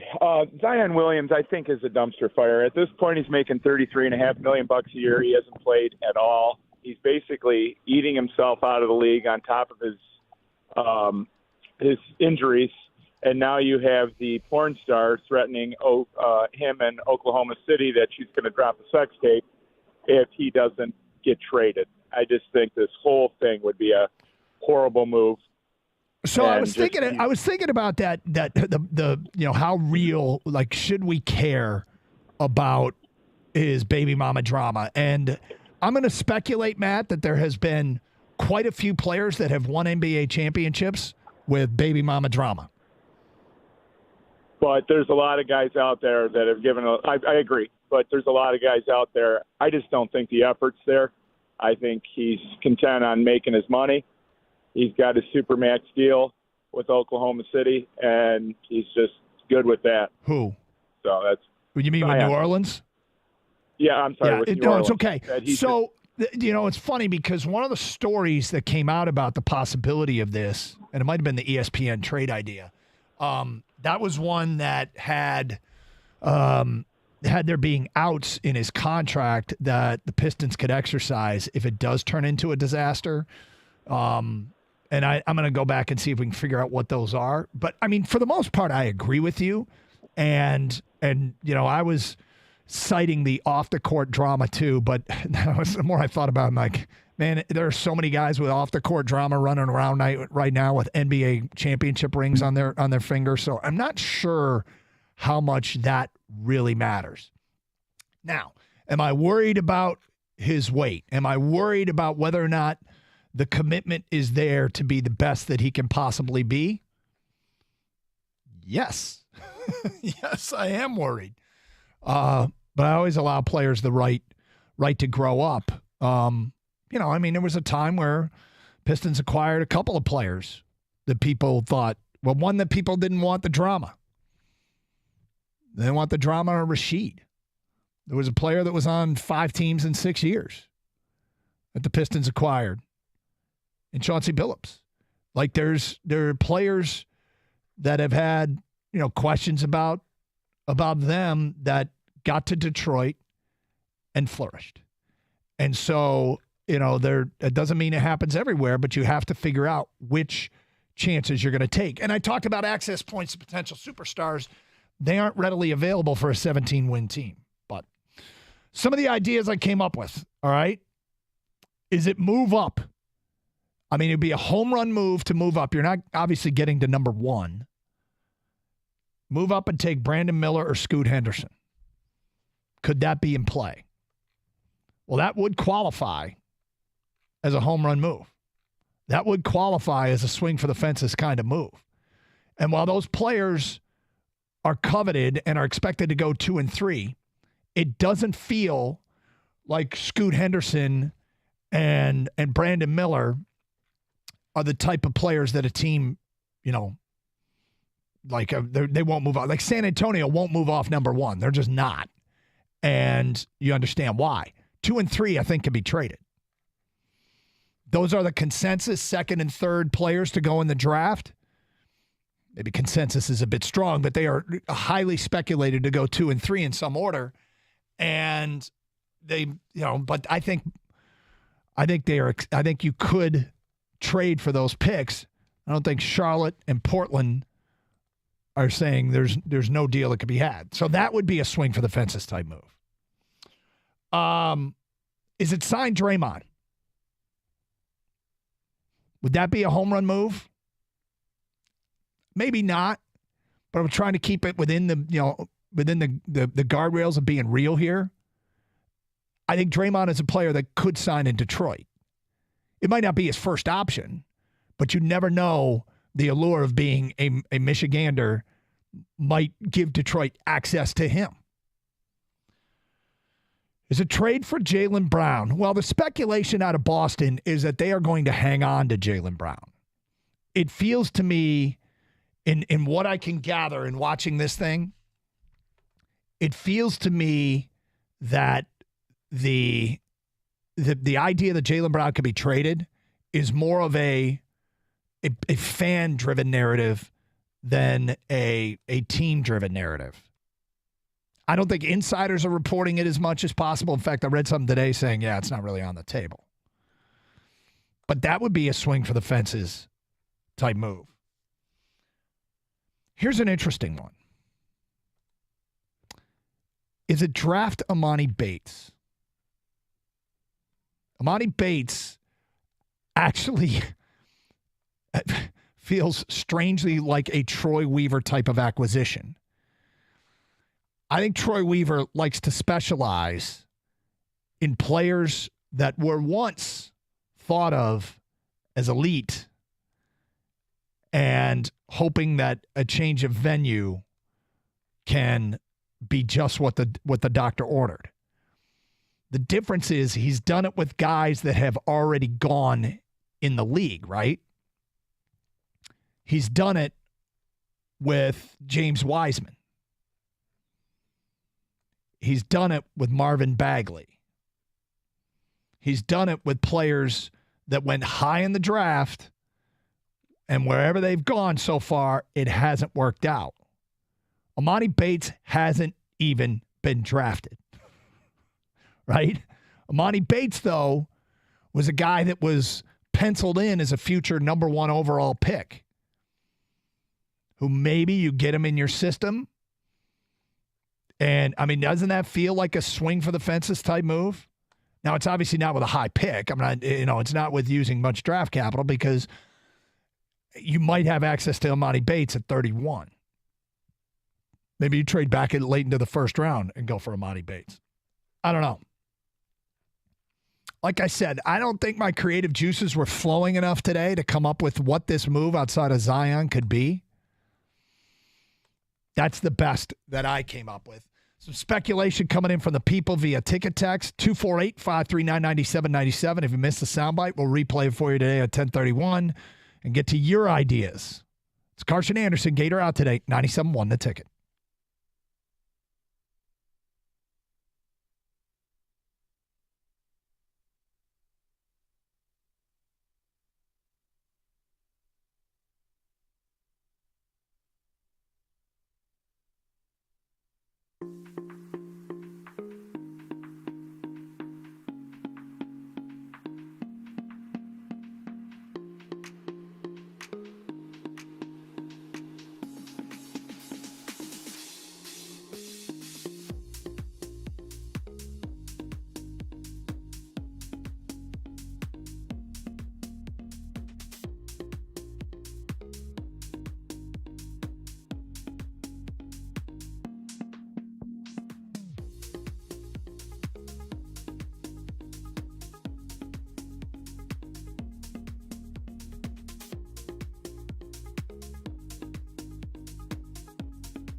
Doug Harshgater out today. 248-539-9797. Going to be with you here on a Wednesday, day before the NBA draft. And we thought we'd open with some NBA draft talk today because Troy Weaver said the following yesterday, which really had much speculation coming out. I don't know what the hell is he talking about. Here's the Piston general manager.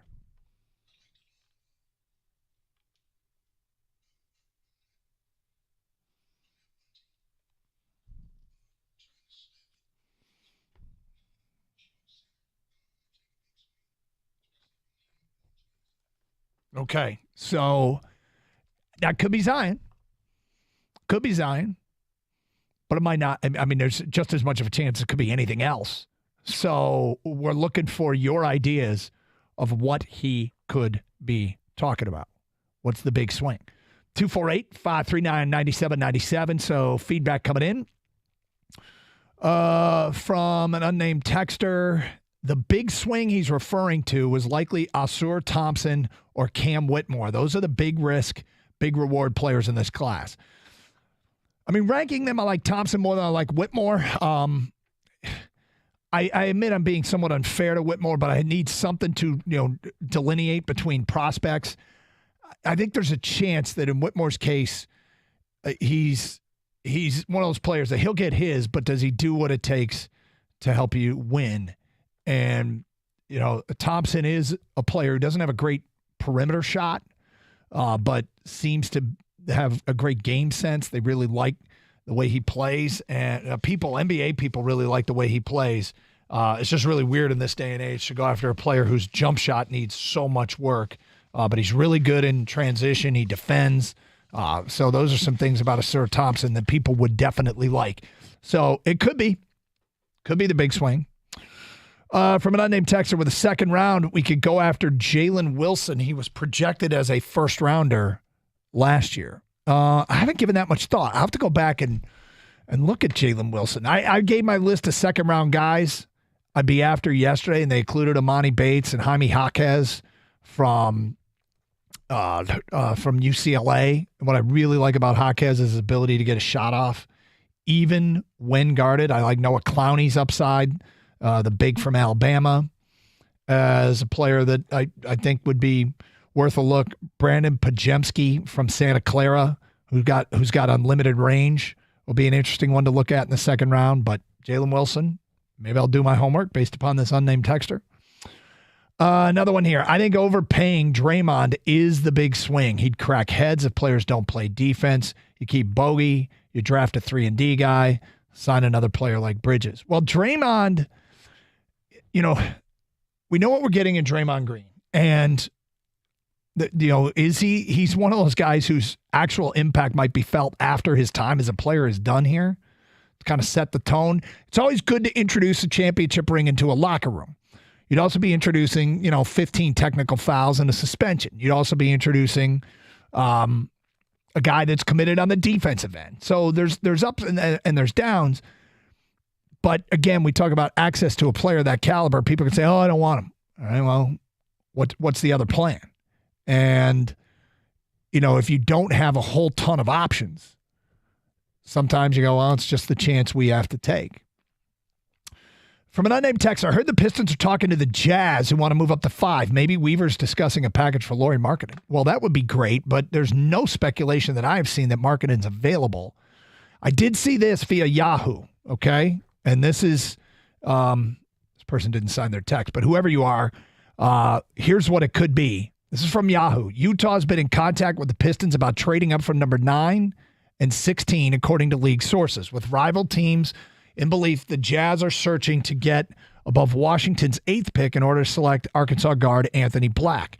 Utah has also contacted Indiana about trading in the 7th selection, sources said, but the Jazz may need to trade above Orlando or find a trade with the Magic at number 6 to secure a chance at Black. Utah has made guard Colin Sexton available in trade talks around the league. So it might not be Lauri Markkanen, but could it be Colin Sexton? For whatever reason, it feels like Colin Sexton is the Jack Wilson of the NBA. And by that, I mean Jack Wilson, it felt like, was always speculated to be coming to as a possible target for Detroit. Same thing for the Detroit Tigers, a shortstop. It's always Jack Wilson speculation. I feels like the same thing's true with Colin Sexton. No matter where he has been, Detroit's name has come up. He's only 24 years old, but he's a point guard. Seems a little bit redundant. I'm not sure people would have that much interest. Another unnamed texter in the current, I don't give an F NBA era, Zion gives the least amount. I don't know why anyone would want him in a young, impressionable locker room. Well, here's why. And I mean, again, I talk about the access to him, but would it be because you hope that your young locker room can impact him more than vice versa? You hope that your culture and what these guys who seem to be trying hard to get the most out of whatever they're bringing to the table. Like the early read on this young core of Pistons is if they don't win big, it won't be because they didn't try to win big, or they didn't put in the effort to win big, or they didn't have the focus to win big. It will be simply because they were not good enough to win big. But everything you read and hear, it sounds as though they're dedicated to winning. And I mean, you got to love that. So if you introduce a player that, will he be in good enough shape to play? Does he need to bring his weight down? Will the off the court stuff get in the way? If you introduce him into a strong locker room, maybe he conforms to what we already have here rather than vice versa. Let's be honest. Cade has been injured more than Zion. Make the trade. That's from Rocky and Southgate. I don't think he has been injured more. He's been injured. He's been injured. Don't get me wrong, but I don't know if it's been injured more. Everyone talking this nonsense about wanting Zion are missing the real Pistons fit, possibly available from the same team, Brandon Ingram.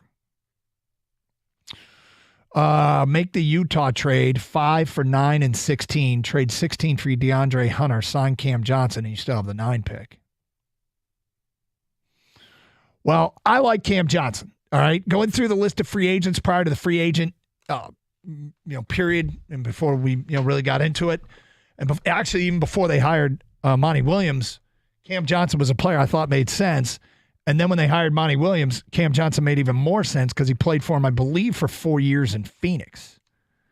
And so that could be an in there. Now, just because a guy played for a coach and because a coach had a player doesn't necessarily mean that they want to reunite. But Cam Johnson flourished and blossomed under Monty Williams, so why not? Another one here, I think they might be talking about Cam Johnson. They offer him a big enough contract that the Nets won't offer a counteroffer. Yep. Another one here. I think Troy Weaver bought a book of sports cliches so he could be a better public speaker. So this is a texter that says, you know what it means? Nothing. That's what it means. It means nothing. 248-539-9797. If you want to get into what this speculation could actually mean from the Piston GM with the draft coming up tomorrow. In the meantime, who's the Jack Campbell of this draft? Who's the Jack Campbell of this NBA draft? By that, I'll explain, because an NBA insider spoke about a guy that I'm calling the Jack Campbell of this draft. We'll get to that today at 11:20. All right, Tigers at Kansas City this afternoon. It's a 3-game series wrapping up. It's Matthew Boyd going against Brady Singer. Matthew Boyd 4-6. Brady Singer. Boyd 4-5. Brady Singer 4-6. Matthew Boyd's ERA 5.60. Singer 6.33. Advantage Detroit. I got a saying that I like to use: how good is your good? And it's your upside. When a team is hitting on all cylinders, what can they be? And in sports, the teams that are consistently at their best are the best teams in the league. And the teams that do it every once in a while simply are not. But there's also how bad is your bad. And the Tigers last night offensively were every bit of their bad. It's a fact. Daniel Lynch allowed 1 hit during 7 innings and got his first major league win in almost 11 months. He did it throwing 78 pitches. That is the second fewest number of pitches a starter has thrown in 7 innings this year. A.J. Hinch addressed it this morning. He said their plan was to be aggressive, which all it meant was they got out early in the count last night. The fewest hits and walks Lynch had allowed in a start this year was 7. That was the fewest he'd allowed in a start this year. 7. Last night, the Tigers had 3 hits and walks through 7 innings. This was by far his best outing, and the Tigers were every bit as impotent as they have been in any of their games offensively this year. They took advantage of Aroldis Chapman's inability to find a strike zone to load up the bases in the 8th. And they got a hustle double out of Javi Baez and a ground out to get him to third with 2 outs in the 9th, but they couldn't push a run across. I think there's a non-negotiable as it pertains to our Tigers. And it's something I've been sitting on this for a while about when's the time to hit the gas pedal. The time is coming. It's a non-negotiable. We'll get to that today at 10:50. It's Carson Anderson. Gators out today, 97.1.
Having a little fun today with it being National Selfie Day.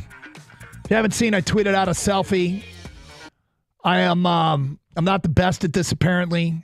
Now, just because my kids say so doesn't mean, I mean, your kids rip on their dad, right? So I take solace in the fact that I'm just a typical dad, that the kids think dad's a dork. And that's fine. You accept that. Your role as a father, you know your kids are going to, I mean, the best example is, I was like, I kind of like this Lizzo. The kids are like immediately turned off. Oh, Lizzo sucks now. Who's the other one? Bruno Mars. Love Bruno Mars. Nope. Kids they don't like Bruno Mars anymore.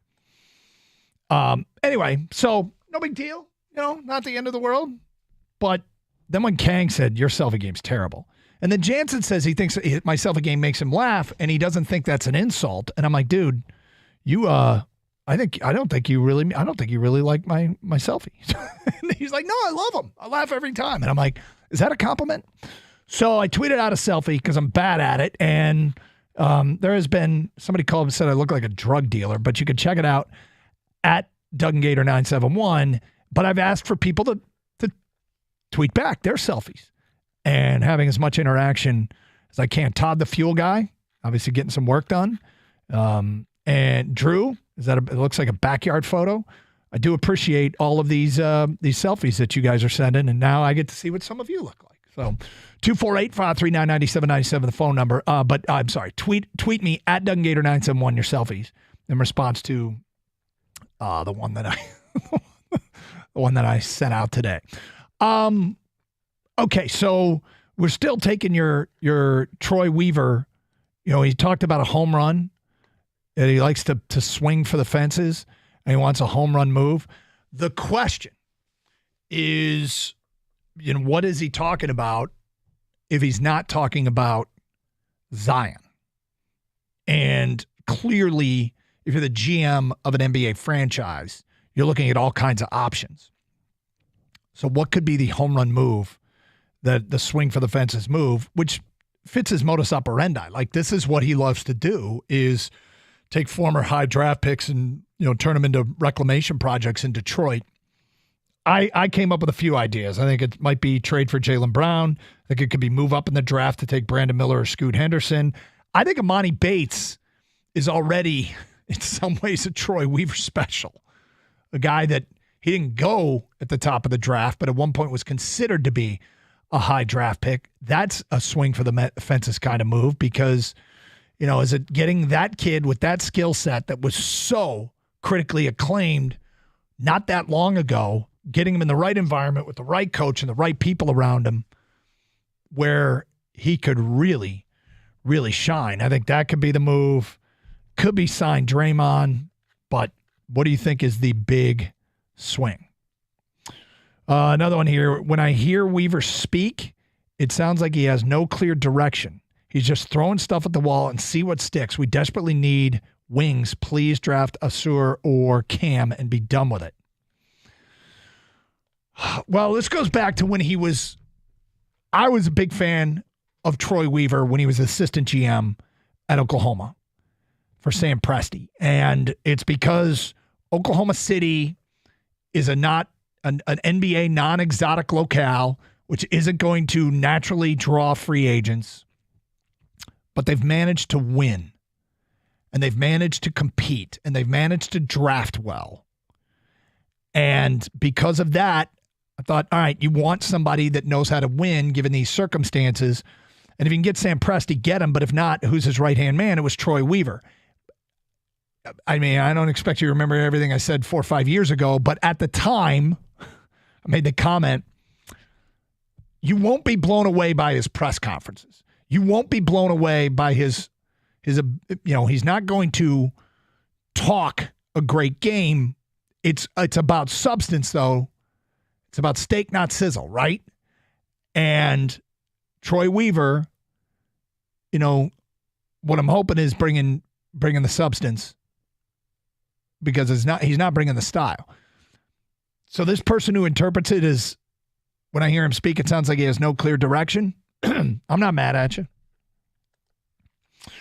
Do a sign and trade for Jaylen Brown from Boston. That's from Eric in Arizona. Well, that could be it. The actual speculation out of Boston is that he's going to stick there. But I think it's a more fan-driven narrative than anything. 248-539-9797. Whoa. Bad day to do that when Gator's not in. Sorry about that. All right, so I mentioned a non-negotiable for the Detroit Tigers. This is an interesting tweet that was sent out today. Actually, before I get to the tweet, think about this. In this division, right here, right now, which is incredibly bad, think about how much 2 quality bats would help. How much would 2 quality bats help in this lineup right here, right now? Where would they be in this division? In much better shape, wouldn't they? So I give credit to Ryan Elke, a producer for the Michigan Sports Network, who tweeted out the following today. How bad is the American League Central? Every team in the AL East and West, except the Oakland A's, would be in first place in the AL Central. And a total of 17 teams in MLB would be in first place in the AL Central. This is historically bad. Now, there's still season to be played. There's still a chance that this division will step up. But the East, Tampa, Baltimore, New York, Toronto, and the Red Sox, all 5 of those teams would be ahead of the Twins. The West, Texas, the Angels, Houston, and Seattle would all be in first place in AL Central. That's 1, 2, 3, 4, 5, 6, 7, 8, 9 of the other 10 American League teams would be in first place in the American League Central. Meaning the AL Central makes up of the bottom 6 teams in the American League. They occupy 5 of the spots, 10, 11, 12, 13, 14, 15. All 5 AL Central teams are in the bottom. Actually, they're 10 through 14 in the American League overall standings. This is so bad. So I asked the question, how much would 2 bats help in this division? And the reason I ask it, because there's a short-term, relatively speaking, a short-term decision that needs to be made by the Tigers organization that, in my opinion, is a non-negotiable. The Tigers are not changing divisions next year. They're not. And with money falling off the books, it's time for Chris Ilitch to step up. It's time to be a player in free agency and add those 2 bats. I have not been critical of Chris Ilitch. I don't know if we spent a ton of time criticizing Chris Ilitch. We've seen the criticism of Chris Ilitch. The reason I haven't been critical is because I don't think it's made sense to go all in with big money, a lot of big money free agents. I mean, they've spent on Eduardo Rodriguez and Javi Baez, and obviously with mixed results as it pertains to Baez, mostly below market results for what they paid for him. But this is a huge offseason for Tiger ownership. And the non-negotiable is they have to spend. I'm not talking about this year, okay? I mean, this year they could still compete in this thing, which is what they should try to do unless they get to the trade deadline and somebody blows their doors off. I think it's very important they stay within striking distance of first place so they can drive a hard bargain when it comes to their veterans. Why would I give you Alex Lang? Why would I give you Eduardo Rodriguez? We think we have a chance to make the playoffs. It's a legitimate argument that could be made to another team to drive up the price for your veterans. You are going to have to blow my doors off to get me to sell because we're in the thick of the chase in this division. And it's time, if you're going to purge, it has to be the James Shields for Fernando Tatis type deal. And you're not walking away with, all respect due, Daz Cameron and Francisco Rodriguez that pitcher. God, I can't even remember his name anymore. He's been hurt since he got here. And Jake Rogers for Justin Verlander. And I love Jake Rogers. Muzzy power. But bottom line is, that hasn't really worked out. Stay close.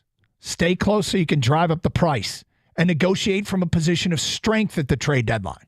And if they don't blow your doors off, then you don't make a deal. Now, but more importantly, probably more importantly, I should say, is it's time for Chris Ilitch to step up. This offseason is the time. Somebody in this division, Chicago, Minnesota, somebody is going to spend the money to go into next season as a prohibitive favorite in this division because they got aggressive. They got aggressive. And that to me is a non-negotiable. And you figure next year, we're going to have Torque with another 300 plate appearance, 350 plate appearances from what he's got right now under his belt, whatever it's going to be. Riley Green, we assume is going to be back and healthy and finishing out the year the way he was rounding into form. Next year, there won't be any questions. Colt Keith will be here. Next year, they'll have a better sense for all these broke young arms that Avila drafted. If any of them are going to be part of this rotation, we'll know by the end of the year. We'll have a better sense at least. Manning, Skubal, Mize, Faedo, Turnbull, Job. It's incredible how many there are. It's an off season to put the pedal down. It's now. And by now, I mean after this year. And if they don't, okay, if they don't go for it, then I will join the Ilitch critics. But at no point have I felt like, oh, now's the time to go for it. It's time now. It's time now. 248-539-9797. Phone calls, feedback. Carson Anderson, Gators out today, 97.1.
Tarkarsh, Scott Anderson out today.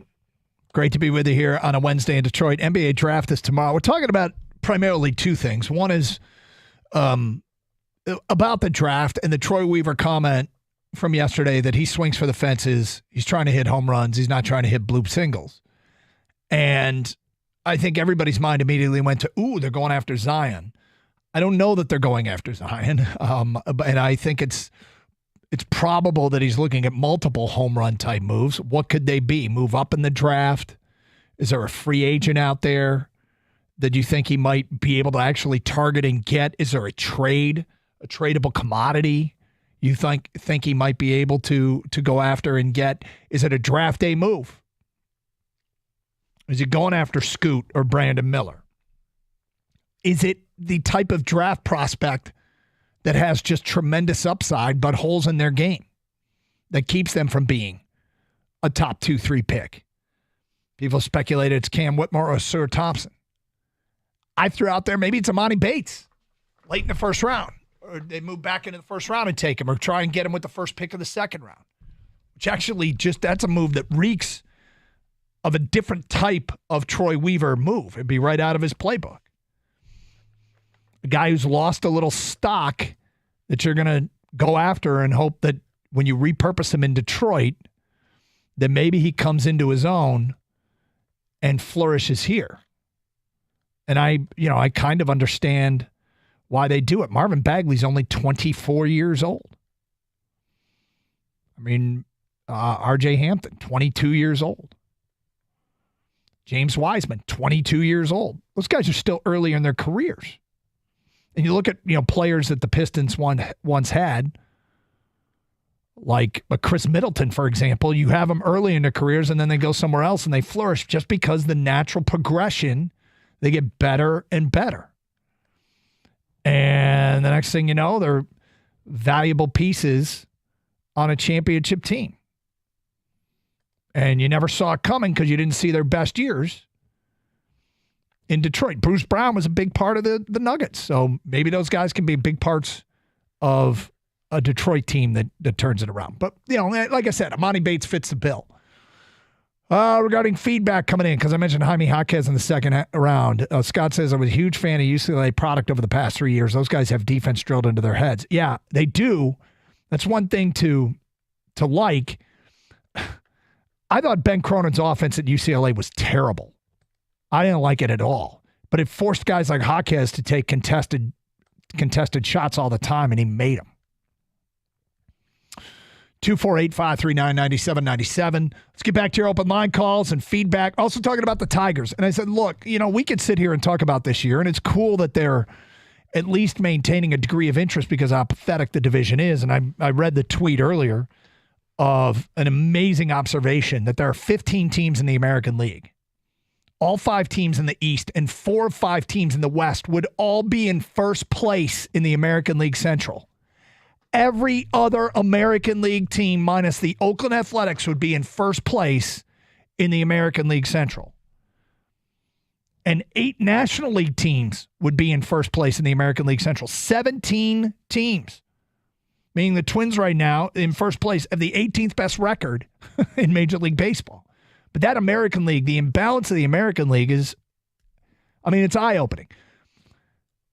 So, like last night's loss, not particularly, look, it's a blown opportunity, but it's not overly punitive because the Twins lost again.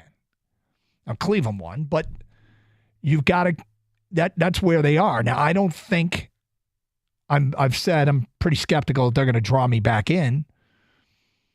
But, you win today, and Twins have game against the Red Sox later tonight, and then the Tigers are 3 out if the results go their way, and then they got an afternoon game against Boston tomorrow, and they lose that. The Tigers are 2.5 out when the Twins come to town for a Friday, Saturday, Sunday series. Then I'll feel like I've been sucked back through the vortex, and there I am thinking that they've got a chance in this division. But more importantly, this is the same division the Tigers are going to be in next year, and it's time for Chris Ilitch to say, we're going to go for it. Because you had a couple of big bats. You sift through the pitching. They got pitchers that are just, they're all banged up. They sift through that, figure out what you got, add what you need, and a year from now, be the best team out of this division. Somebody's going to be. Some owner's going to get aggressive and say, well, hell, we're not close typically. We're not what you would consider typically close to being a contender, but let's get ourselves in a position where we can win this division. And I want it to be our owner. 248-539-9797. Back to your open line. Calls Nick. You're on 97.1 A Ticket. Hi, Nick.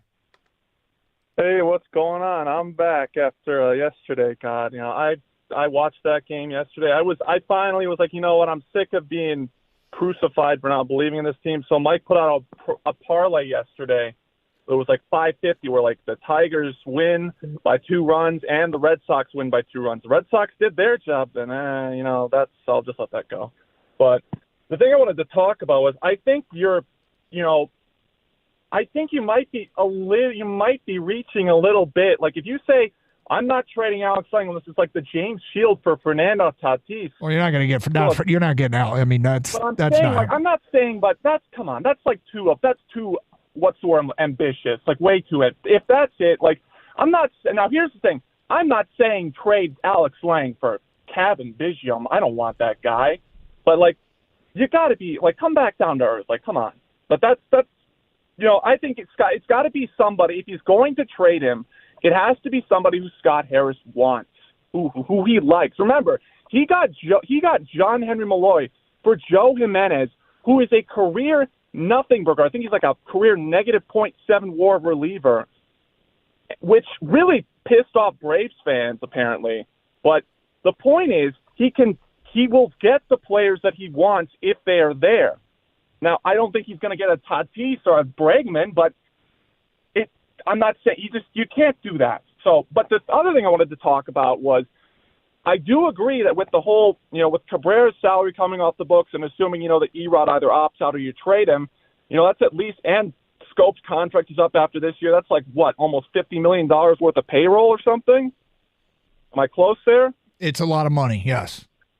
But the point is, so, yeah, you could go out and sign. I mean, there's 2 guys who I like, Cody Bellinger and Matt Chapman. Cody Bellinger's making $20 million in Chicago, and Matt Chapman, who is a stud defensive third baseman and an amazing hitter. You could either give either one of those guys. Would you be down for giving either one of those guys $30 million over like 5 years or something? Yes. It's Carson Anderson, 97.1 The Ticket.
It's National Selfie Day.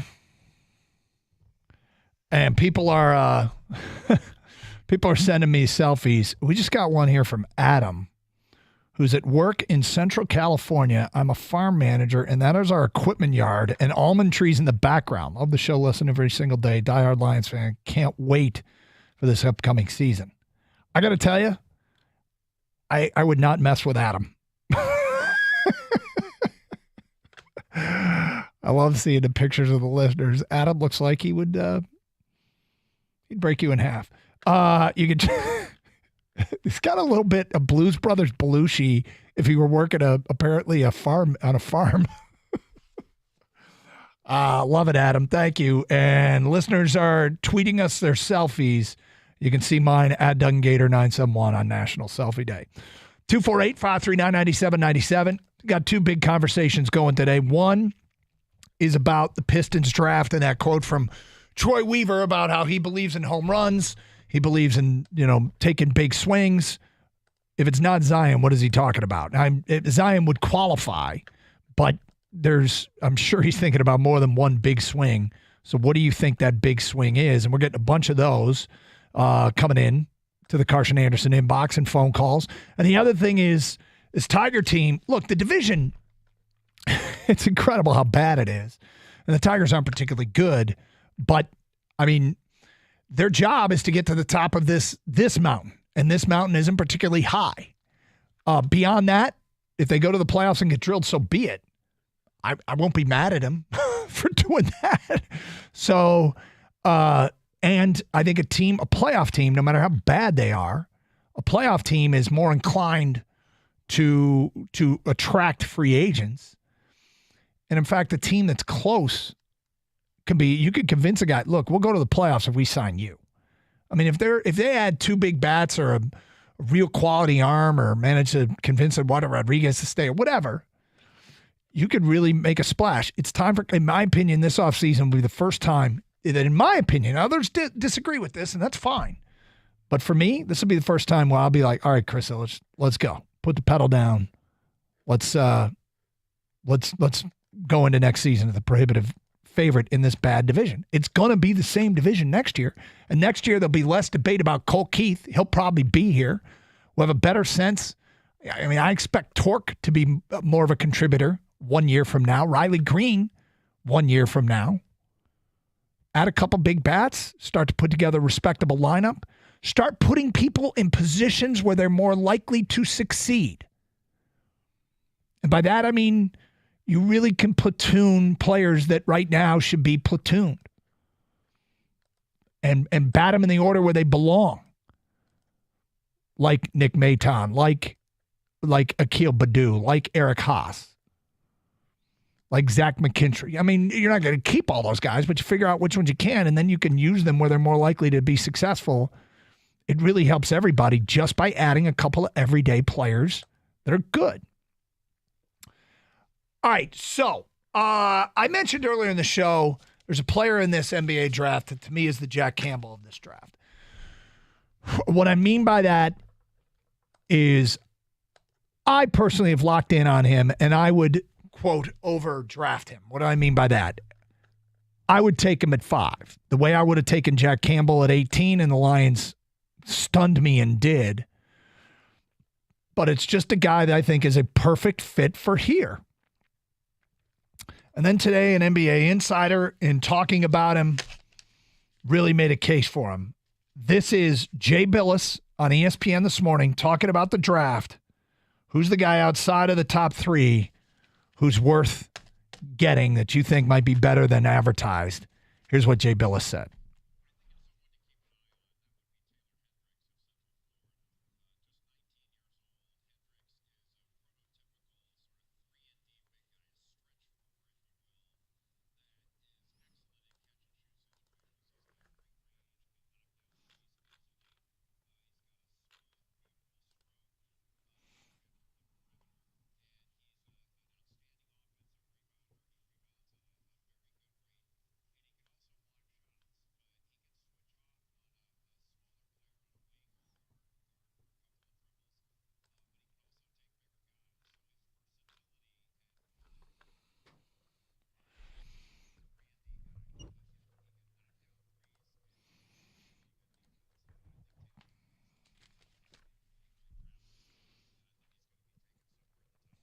That's my guy.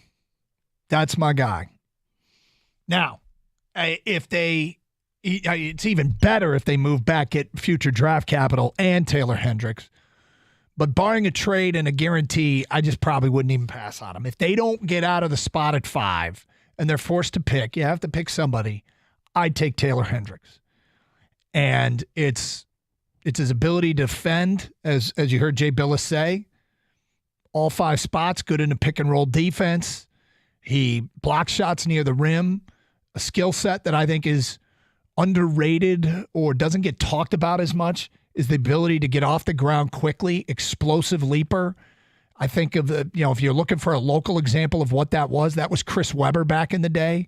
His ability to just reach his maximum height incredibly quickly, which makes for great shot blocking ability and the ability to finish at the rim. And he's got a good 3-point shot. And the knock on him, very little dribble drive capability. He doesn't have a great handle. Oh, gee, do the Pistons have guys that can get to the rim? Those are the guys that I expect to be handling those assignments.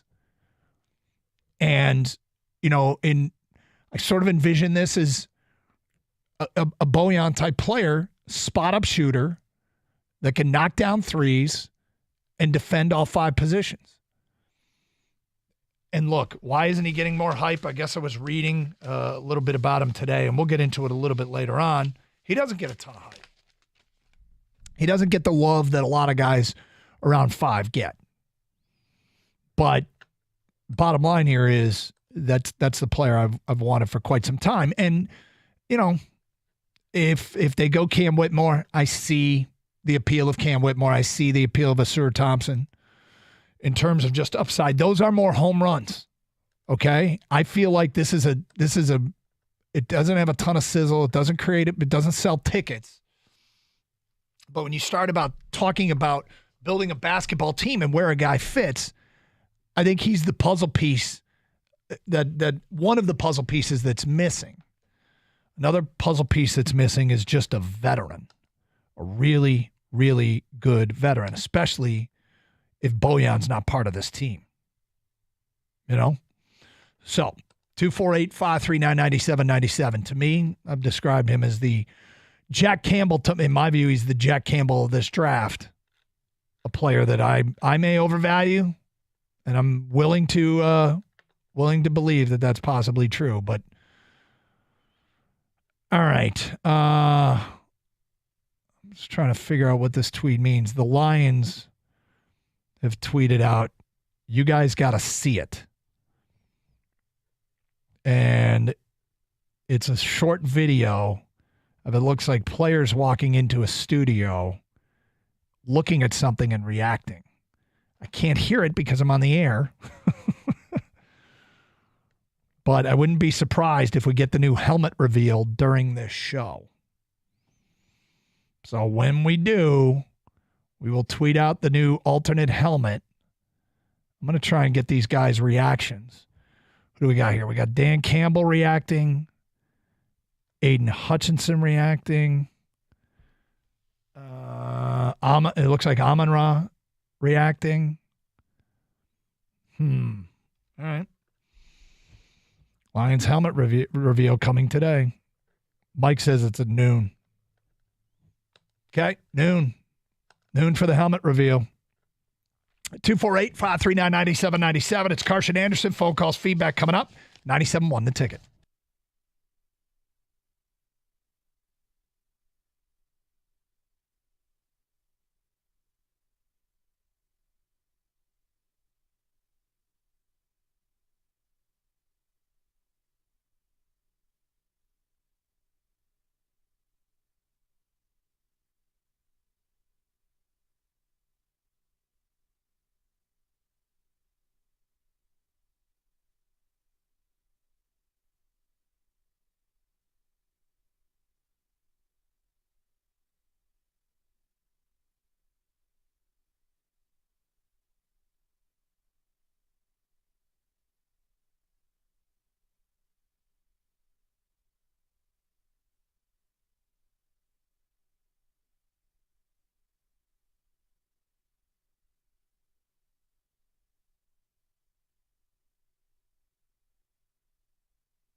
Doug Hirsch, Gator out today. Open lines 248-539-9797. Having fun on a Wednesday prior to the draft. We also got a Tiger team that's on the cusp of loitering near the top of the American League Central.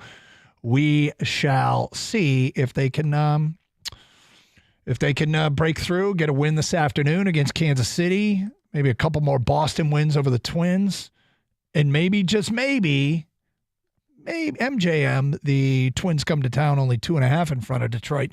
Cleveland could be an issue as well. I think Cleveland's now a game out. Let me double check that. I mean, if you're a Twins fan in first place, you're not happy with the way your team is playing. If you're a Guardians fan, you're not happy with the way your team is playing. They're 4 games under. We're 10 games under.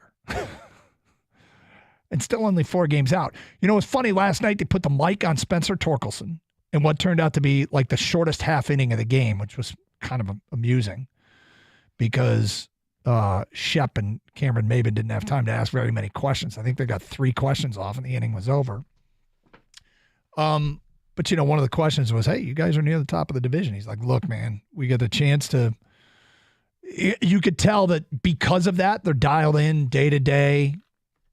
You can try your best to figure out, you know, or to mimic a pennant chase, mimic a playoff chase. And they're getting a chance to do that.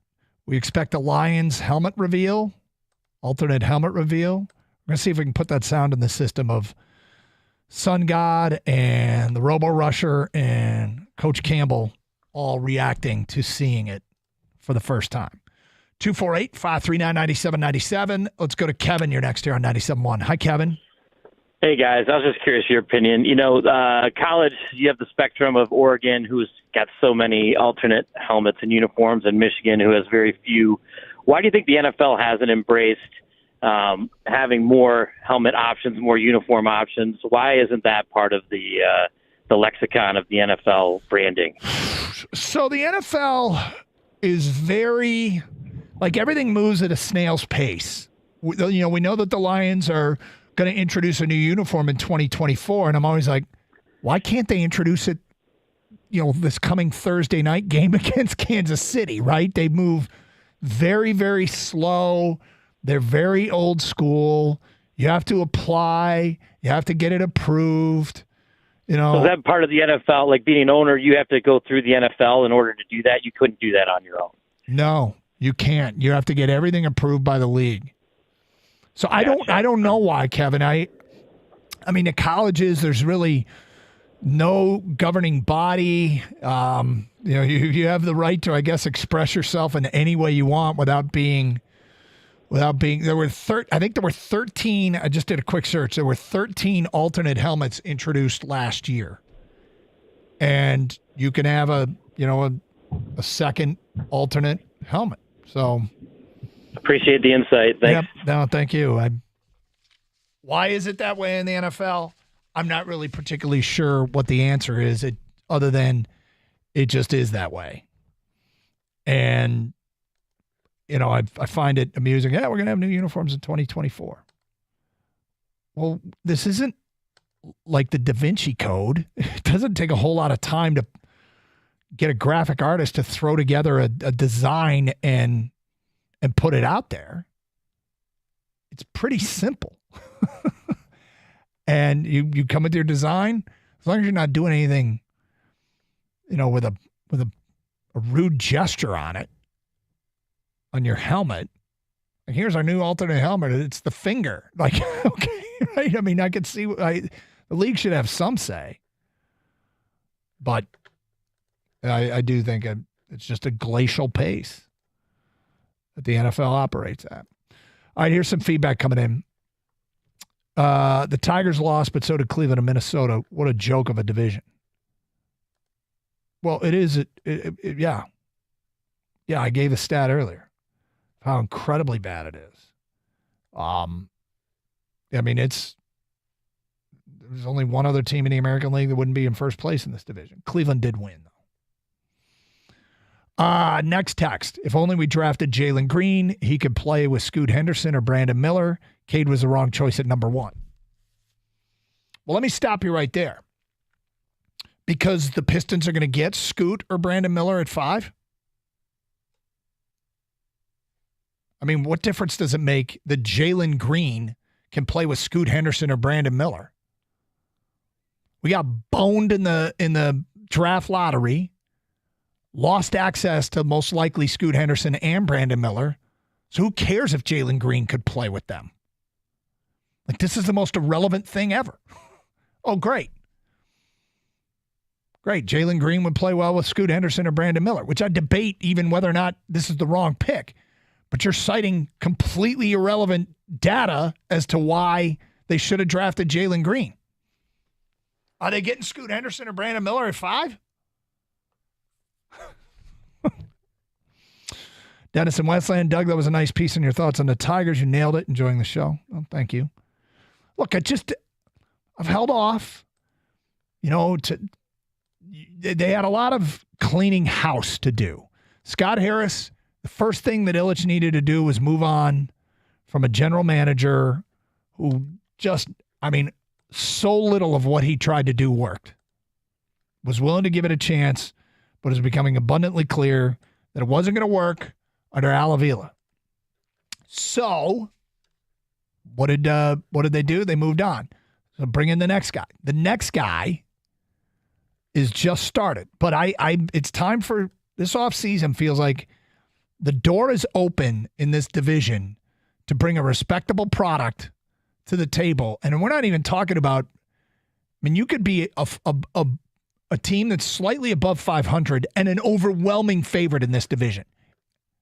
Some owner in this division is going to step up and be the overwhelming favorite. It should be ours. Nick in Huntington Wood says, on the way to Toledo to see Skubal pitch, but I agree, Doug, just like the Lions, the division is there for a taking. Be bold, bring up the young guys. Well, that'd be more short-term, bring up the young guys. Look, if you look at the pattern, the name that's white hot right now is Colt Keith. He hit 4 homers in 4 straight games last week after coming off that injury. He continues to rake, and he's approaching the same number of plate appearances he had. He's not there yet. He's like 40 plate appearances away from the number of plate appearances he had at West Michigan before he got called up. I think he's doing better at Double-A than he did at Single-A, and he's getting close to that number of plate appearances. So if you look at the way teams operate, it stands to reason, he's 10 games away from being called up to AAA Toledo. From an unnamed texter, Tigers have been shut out in 14% of their games. You need 9 bats, not 2. Not necessarily to win this division. And you hope that Green, Torque, and Colt Keith become your 2-3-4, your 3-4-5 that you're building around.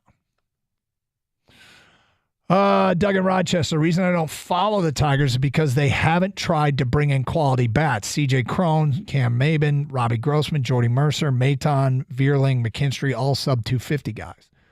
Doug, I agree. They have done a poor job. But none of those guys were big free agent signings.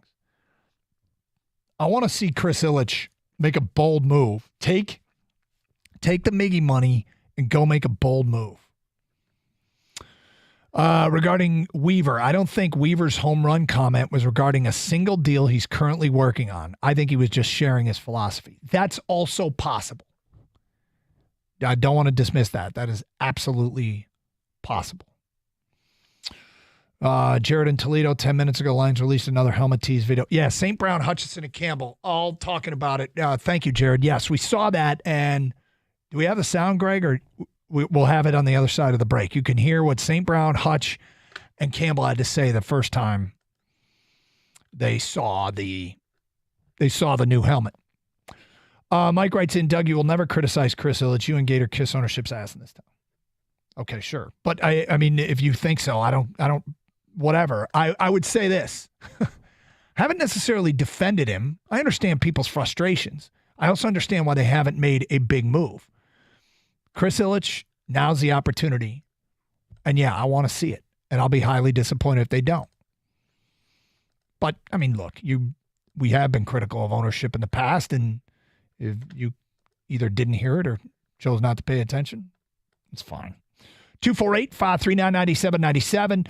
Streaming the show on the Odyssey app, AUDACY. Download for your mobile device today. Also streaming through our website, 971theticket.com, where the Birchie Kid wrote a story about the Pistons, the options they have to trade at number 5. You want to check that out.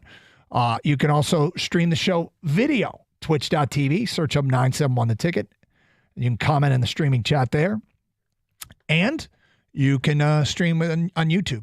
Go to YouTube and search up 971 The Ticket. All right, let's hear what the Lions players think of the new helmets, which we're hearing are going to be revealed at noon, according to our audience. 248-539-9797, 97.1 The Ticket. Hey, discover how good your water can be like we did with a new Kinetico system that removes 99% of contaminants. Fill up my water bottle every day with our Kinetico K5 drinking water system, and we love it. Tastes great. Remember this, too. If you don't have a filter, you are the filter. Don't be the filter. Get clean, purified water and reduce plastic bottle waste by calling 855-339-4242. This month, 50% off a Kinetico K5 drinking water system with the purchase of a Kinetico Premier Softener. Financing options available with approved credit. CGC Water Treatment and Plumbing, your authorized independent Kinetico dealer.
Doug Harsh, Gator out today, 248-539-9797. So busy day in the world of sports. I also want to follow up on a grim story we talked about yesterday with that missing small submarine, which I guess is a small submarine. We call it a submersible. But apparently they've detected some underwater noises coming, and maybe they can zero in on the area where they think this thing is missing. I saw something on social media saying how, dire is this situation. It did take 73 years to find the Titanic itself. Now there's looking for something significantly smaller than the Titanic. Now we have far more advanced technology to do so, which is, I guess, encouraging. But, it's still just an awful thing to think about. Hopefully that noise is from the submarine, and hopefully these people can be saved. But, there's all kinds of different fates and directions this could go. But the other thing was it had 90 hours of oxygen, and they launched, I think it was 9 a.m. Sunday. And later today, we're going to get to the 90 hours mark. So what do you do with this? You hope and do all that you can to find it. But the ocean obviously is so incredibly deep, and there's so many possibilities of where this thing could be. It gets in the current and off it goes.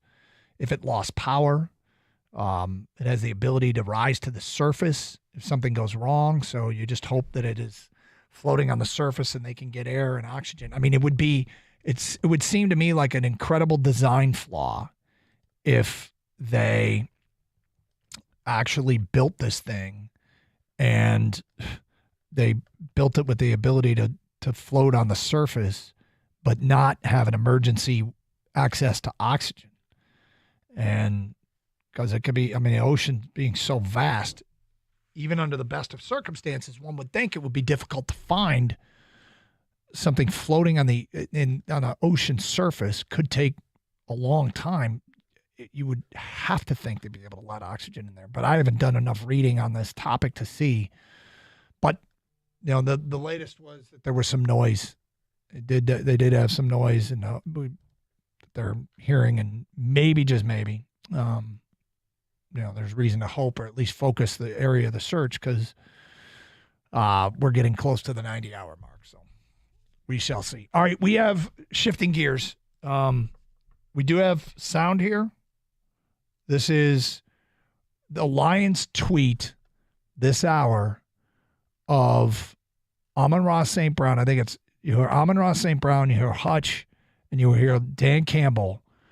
You don't get to see the helmet in the tweet that the Lions sent out, but you get to see the Lion. What you're seeing is them walk into a room and react the first time they saw it. Looks like they've got it set up like in a case in a studio.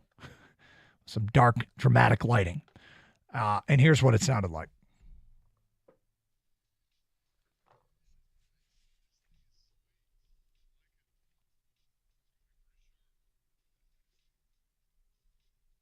All right, there you go. That's it. The reveal could be coming up on social. Some listeners sent over that they saw that it was being released at noon. So we shall see. Get a look at it. I really hope they find a way to incorporate the old school Lions logo with the blue and the gray racing stripe in the background, and the very, I would call it 60s looking crawling lion design, which so many people like. It's just, I don't know how you can incorporate it though, because a big part of that logo is the striping in the background, and you're putting a logo on the side of a helmet. There's only so much striping you can do. And I think vertical stripes on the side of the helmet would look kind of strange.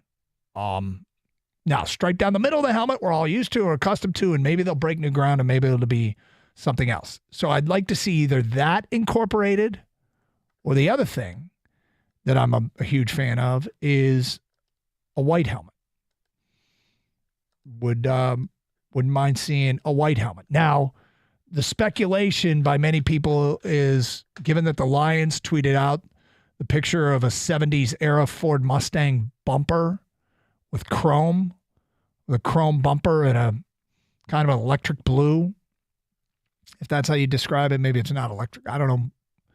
Or a darker shaded blue than the Honolulu blue, that maybe that's what the helmet will look like. Who knows? But I'm looking forward to it. We could see it soon. Tigers this afternoon trying to win the series against Kansas City. Coming up next hour, AJ Hinch answered a bunch of questions on the morning show. One that we get asked all the time. And I realize there's a couple ways to ask questions. And I ask it too. Why is Nick Maton hitting so high in the order? Gator's been asking it for weeks. Well, AJ Hinch provides an answer. Now, you may not care what the answer is, but he did provide an answer. That was one of the questions that was asked. And Hinch was more than willing, almost like he was ready for the question and been, I'm sure he's answered it before to the media guys that are down there every single day. But on our airwaves, he answered it this morning, and we'll play his answer for you coming up in the noon hour leading into Tiger baseball this afternoon. Matt Boyd against Brady Singer. Something else I wanted to bring up, just an update. Left-handed pitcher Eduardo Rodriguez threw a bullpen. He scheduled the face hitters on Saturday. I imagine once he does that, then you will get the minor league rehab start or two before he's back with the big club. That could help. A couple more players. Matt Manning, who took the shot off the foot. He has got a rehab start this week for AAA Toledo. Skubal, it's apparently today, as we had a listener say that he was making his way down to Toledo, and so Skubal's, gonna get a start today. So hoping for, first of all, pain-free, and I think it was Skubal that's putting up pretty good numbers. But last night, you get into the ninth inning of that game, and Kerry Carpenter was on the bench. Kerry Carpenter is by no means a great hitter, but he's like one of the better ones that they got, and could be a useful piece on a good team in a role. But they get to the ninth inning, he's not in the lineup, and he's going to pinch hit. At one point in that inning, they just showed Riley Green on the bench. They're trying to score runs without this guy. And they really need some good luck to have any chance of staying in this thing. They really need some good luck. But just seeing Riley Green there, it's just a reminder that, there's one of the guys. There's a player that definitely could help if he were around. He was acting like one of the best young hitters in baseball when he got hurt. So it's not just about adding any old bat. It's adding a bat that's been really, really, really good for them. And they just don't, not having him hurts. Not having Eduardo Rodriguez, a guy that you could count on every 5 days to give you a great chance to win, clearly hurts. I didn't think they'd survive it. I still don't suspect that they will and stick around. Last night was that cold slap of reality that they can still go out there at any given time and make a starter that hasn't won a game in 11 months look great. It was clear they were going to try to be aggressive with him, and all that meant was he went through 7 innings with the second fewest pitches in Major League Baseball this year. He did 7 innings as quick as anybody had because they were just getting outs early in the count. Now, Aroldis Chapman comes in and he's wild, and their patience paid off as they end up loading the bases in the 8th. They then in the 9th, but they weren't able to push the run across. Then in the 9th, they got Baez to 3rd with 2 outs. In a 1-run game, would have been huge to try and get that run in. But They couldn't push the run across. It's frustrating, but it's what this team's going to do to you every once in a while, is just go out there and look impotent at the plate. It's unfortunate, but they've made 2 starters in this series for the Royals look pretty good. One of them who's 0-15 in starts this year, which is just incredible. And now they had another one who hadn't won a game in 11 months get a win. So it is what it is. All right, we expect the Lions helmet reveal. Stay on your social medias. As soon as, if it is indeed going to be released at noon, we will retweet it. So make sure you're logged onto our Twitter page at Doug and Gator 971, and we'll talk about what we see next hour. AJ Hinch as well. It's Carson Anderson, 97.1 The Ticket.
All right, so no Lions helmet revealed just yet on Twitter.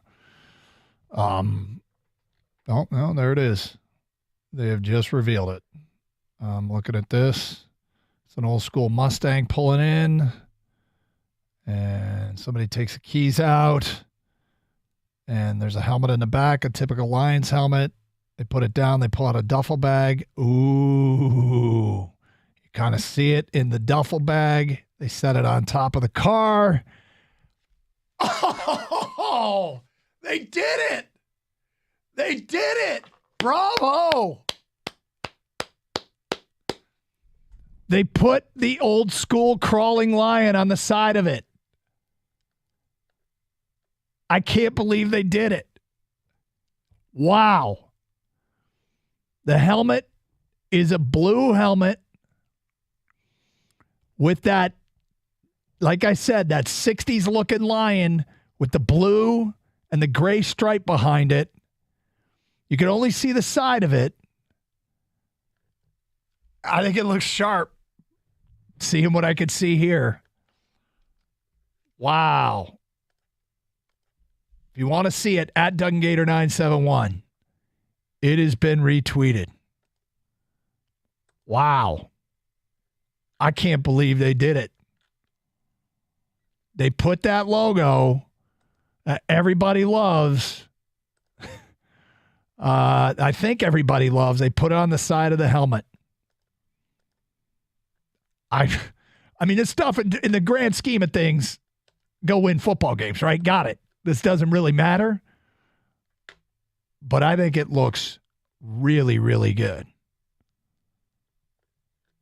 Well done, Lions. At DunGator971. Check it out. Man. People, I want to know what you think of this. I want to know what you think of this. The first response we got from Dot and a Dime on Twitter. Fire. Yep. Hey, man. The weird thing about football helmets is they don't really move merch. You don't really buy an actual helmet. But it's still people love football helmets. Love football helmets, the helmet designs. I got to give them credit. I think they listen to the people. I think so many people like this. And they found a way to incorporate it into their helmets. That great old Lions logo. Jennifer Hammond, the Hammer. I love it. She tweets out. I do too, Hammer. They got a picture. Now they put Justin Rogers as a story. There's okay. Now this helps. Justin Rogers of the Detroit News. I'm retweeting this from our Twitter account at DunGator971 because you could see a picture of Aiden Hutchinson in the Lions grays with this helmet on. There is no stripe down the middle. So the striping on the side behind the logo is it. So that's a picture that definitely shows the helmet and what it will look like on a player. I mean, honestly, I'm not sure I don't want this to be their helmet for 17 games.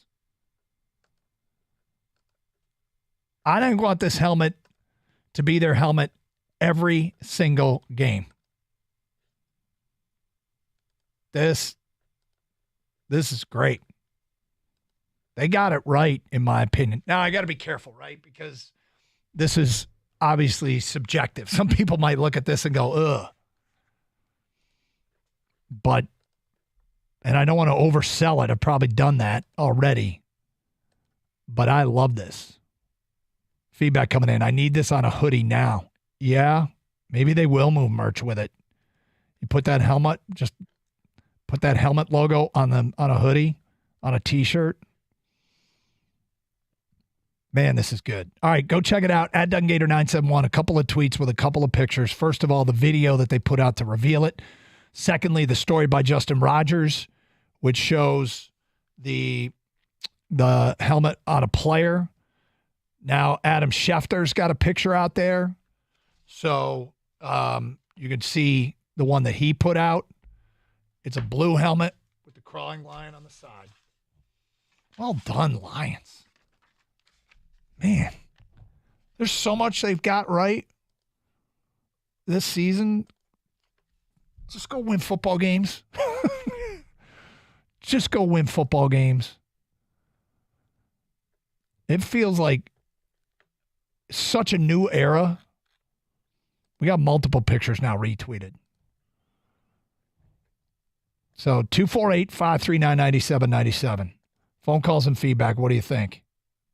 Man, I was almost prepared to be let down. We have 4 images you can check out at Doug and Gator 971. Ryan says, what a beauty. Make it permanent. AH on Twitter. I love it. Robert writes, everyday helmet. I don't want to assume that everybody's going to love it. I've seen a lot of early feedback loving this. Snidely Whiplash on Twitter, a.k.a. old. I mean, it's a throwback look, that's for sure. Stingray 1222 on Twitch says the blue helmet is only going to be worn with the gray unis per Lions website. Well, again, like I said earlier when somebody called and said, why don't the NFL teams do more things like Oregon with multiple looks? To me, it's to use it for more than this, they probably submitted this design back in 2021.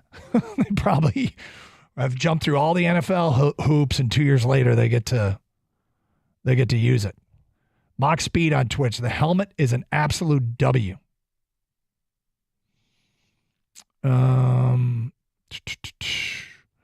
Kitech, doesn't matter how good the helmet looks. If they debut it and lose 56-3, nobody's going to want them to wear it ever again. That is true. That is 100% true. If they debut it on that Thursday night game and beat Kansas City, then people are going to love it. You know, I had a chance years ago to do some shifts on ESPN radio, and it was right when the NFL allowed for all the throwback uniforms. You remember when that first came out? I asked people, we had a national audience. I said, who's got the best throwbacks? And 2 names were mentioned. At the time, San Diego Chargers and the Detroit Lions. So I guess the Lions have done a decent job with this stuff in terms of coming up with alternate helmets and alternate looks. I don't want to try and speak for everybody, but boy, do I think this looks great. 248-539-9797. Get your thoughts in. Scott says, when I saw the Mustang logo, I knew this was going to be it. Love that it's blue as well. Oh, it looks different. It looks different for sure. Now, as always, go win some football games. Go win some football games. Whoever it was on Twitch that I read, it's a Kitech, said, and they're 100% right. If you don't win in it, nobody will care. Franchise Frat says on Twitch, love the helmet. Does it come with a side of blue Kool-Aid? LFG. Yep.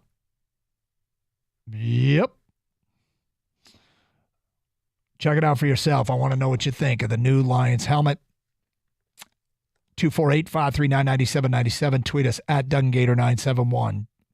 Doug Hammond on Twitter. I think this is great. Like great. Am I being too much, though, if I say I would rather have them with whites than grays? No. Darren, this old school logo works great on a helmet.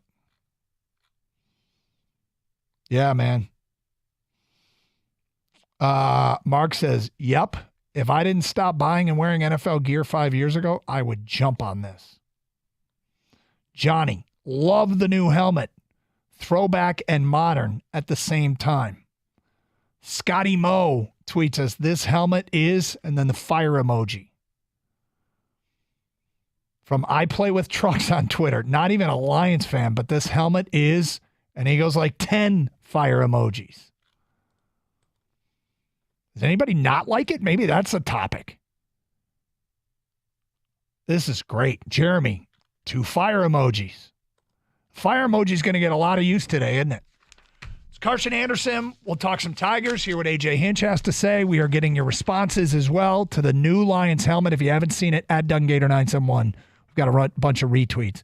Hey, when the Lions season starts, or if you decide you want to take in some local baseball, there's no better way to enjoy your favorite sport than sitting back and watching it with your favorite Stoli cocktail. There's nothing like quenching your thirst with a Stoli blueberry lemonade or a cucumber mule, and the newest flavor, Stoli Chamoy. As the weather breaks, you can sit outside on the patio and enjoy Stoli Premium Vodka. Proudly made in Latvia, ready to be served at your next party or special occasion. It's Summer Stoli. Please enjoy responsibly.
I was thinking about something as it pertains to uniforms and logos now that the Lions' new alternate helmet has been revealed. Oftentimes you like things because they harken back to a better time. What's crazy about this Lions logo with the crawling lion behind in front of the two stripes with the blue and the gray stripe behind it is there was no better time. Like, you don't harken back to anything when you see this positive. There's some of you that were alive when the Lions were a championship team. And back then, I don't think they had a logo on the side of the helmet. But this logo has gotten much love, even though it doesn't take you back to a better time. If you haven't seen it, at DunGator971, we've tweeted it out. I think they nailed it. I think this thing is sick. But here's some of the feedback we've gotten via ticket text. Austin and Ann Arbor, those were so generic reactions. Helmet must suck, and they're playing company man. You talking about the ones I read on the air? Tony and Warren, they got everything right except the logo. I hate it. Andrew, new helmet is slick. Love the throwback logo. Now we just need the black jerseys back. Well, you can't just change jerseys and alternate helmets. There are some rules about when you can use alternate helmets. Somebody asked Justin Rogers, Lions beat reporter for the Detroit News, so they can't wear them with all whites. Justin Rogers responded, no, NFL uniform rules limit alternate helmets to alternate jerseys. So it's a shame because you're right in implying that's probably the best overall package. Yeah, I think I would love to see these worn with every Lions jersey. I want this to be the permanent helmet. But rules, NFL rules. Robert in the Thumb, it's okay, writes, yes, fire. Just using Twitter for the first time in a long time, only to see this. And I wanted to change my name so you knew who it was. Yes, Robert, we know who you are. He lives in the Thumb. And the Thumb's okay. 248-539-9797. Alex is next here on 97.1 The Ticket. What's up, Alex? Hey, Doug, what's going on? Doing good. So I love the helmets. I think they're awesome. I love the color. It's a little bit of a unique blue, a little different than the usual Honolulu blue. But I got to say, with the gray, I just can't see that looking that great. I already don't love the pajama color rush unis, and this combo just doesn't seem like it's going to fit that well, in my opinion. Have you seen the pictures that are out there with Aiden Hutchinson wearing the gray top with the blue helmet? I have not, and I'll have an open mind about it. But that's just my opinion. Just I'm in the car. Yeah. So. Yeah. Someone else said about the black, that would look so sweet. White as well. I know there's rules against it, but. So actually, there's an Aiden Hutchinson picture when you get a chance that has just been retweeted from our account, where you can kind of see what that helmet looks like with the gray uniform. And I actually kind of agree. I think this could be a lot better with the regular uniform or the white top than it is with the gray. And I just assume scrap bubbles and make this the full-time helmet. Oh, that would be so sweet. But the thing is, I don't know how it would look with the traditional blue unis we have right now. I'm sure it would look fine, but that's just something to think about. Hey, yeah, no, and it's not for everybody. Now some of the negative Nancys are coming out, and that's, again, because it's subjective. Just if you don't like it, you're not wrong. You feel the way about it. You feel the way that Jim Gray writes, one of the ugliest logos I've seen.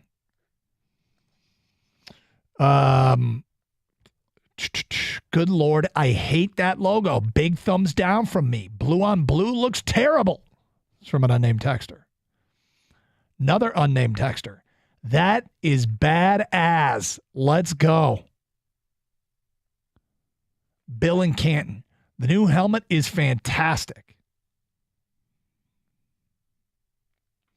Hi, Doug. Love the helmet. Go Lions. Roar. That's from Ron and the D.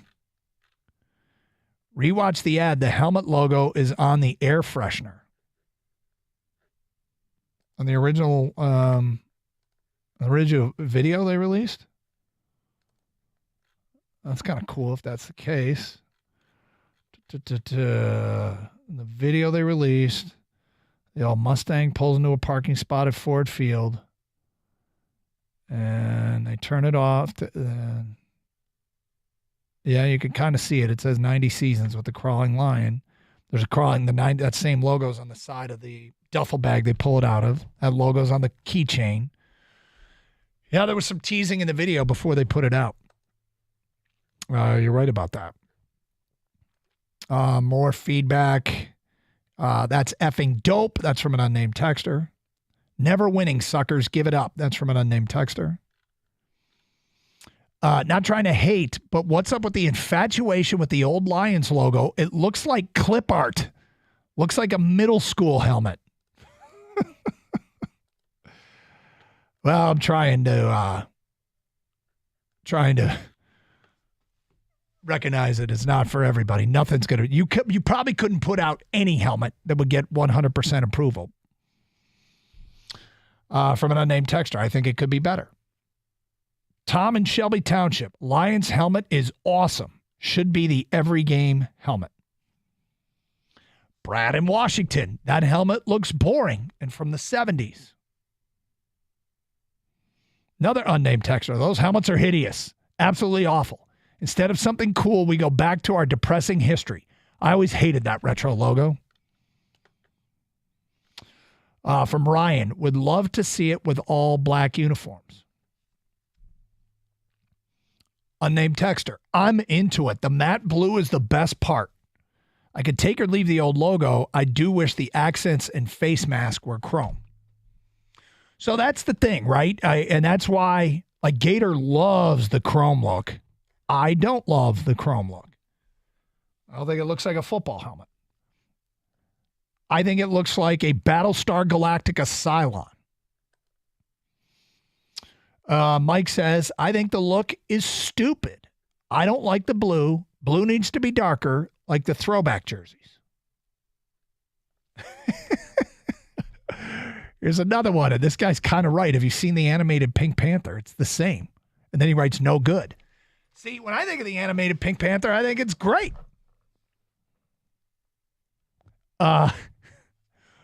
Here's one. Ugliest helmet ever. Don't kid yourself into thinking it looks good because you're in love with the current regime. I like this logo.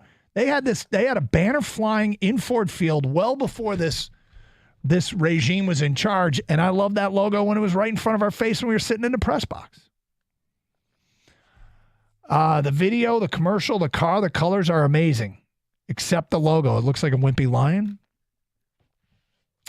Yeah, sorry, Doug. Oversold. Not as awe-inspiring as you make it out to be. Now, tons of hatred coming in for it. 248-539-9797. What do you think of the new Lions logo?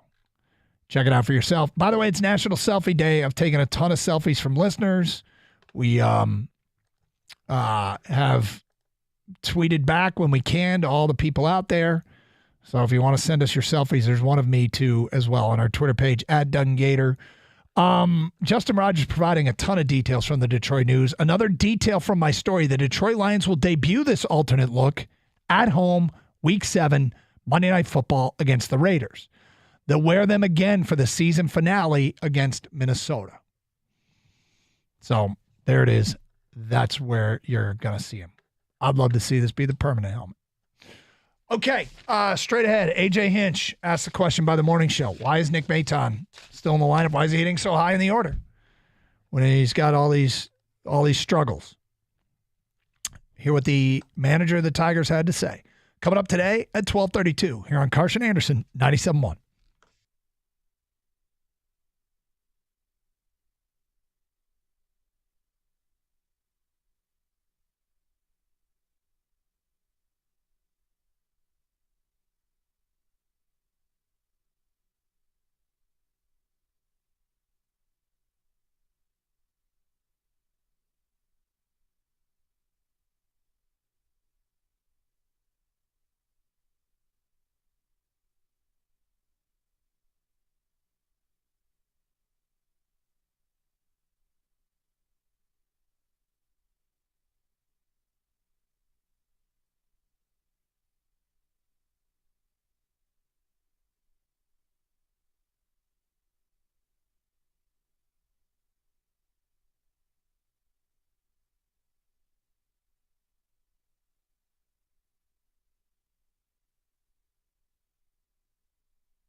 Tony, you're on 97.1 The Ticket. What's up, Tony?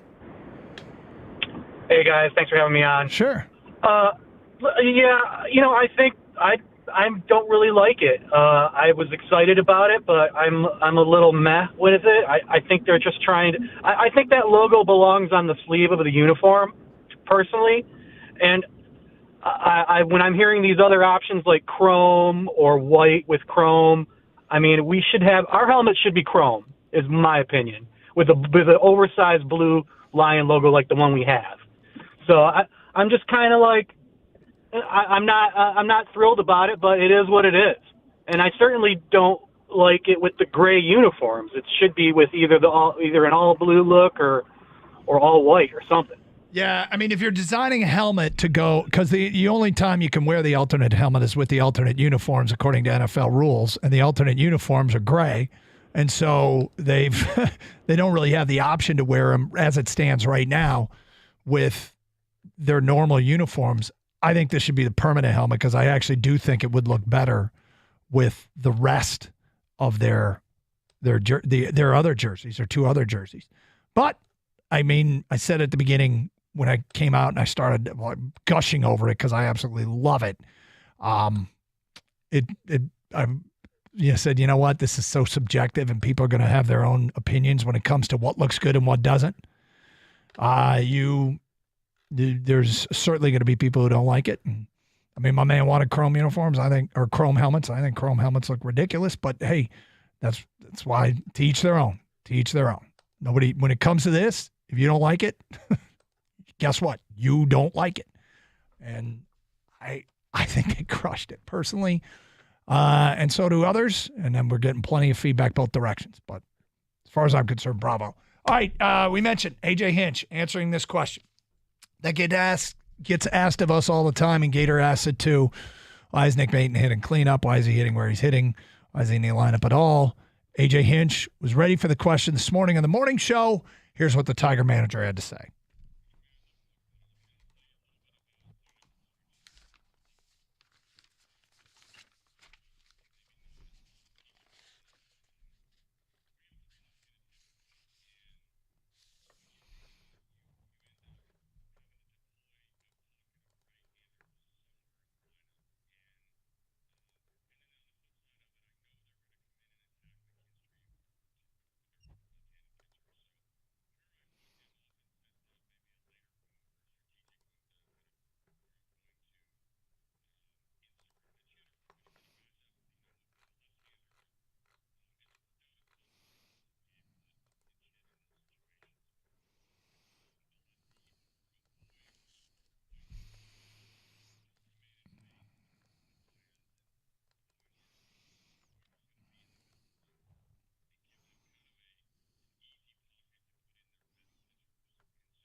So people ask the question why. There is his answer. He's spreading his left-hand hitters out.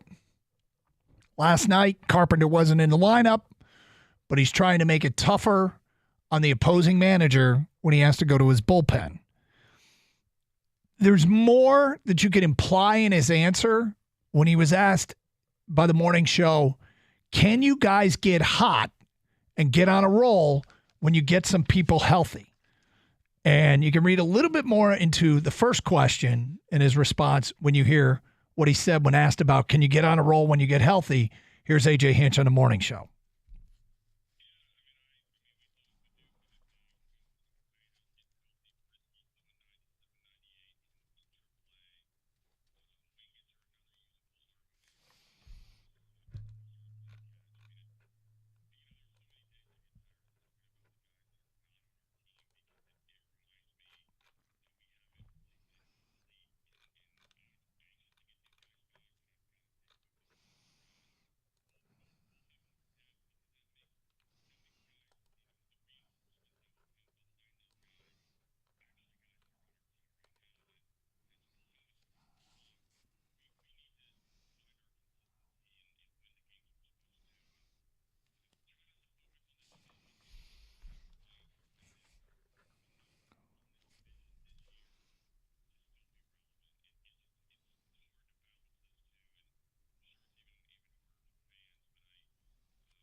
There it is. I mean, look, he has to be a little bit, careful with this because as it stands right now, Nick Maton is on the roster. And when you're the manager of a team, you have to support your guys, right? So he mentioned one left-handed hitter early there in Akil Baddoo, another one in Riley Green, and he mentioned, in the same soundbite, guys on our team being in a more competitive position or more competitive spots.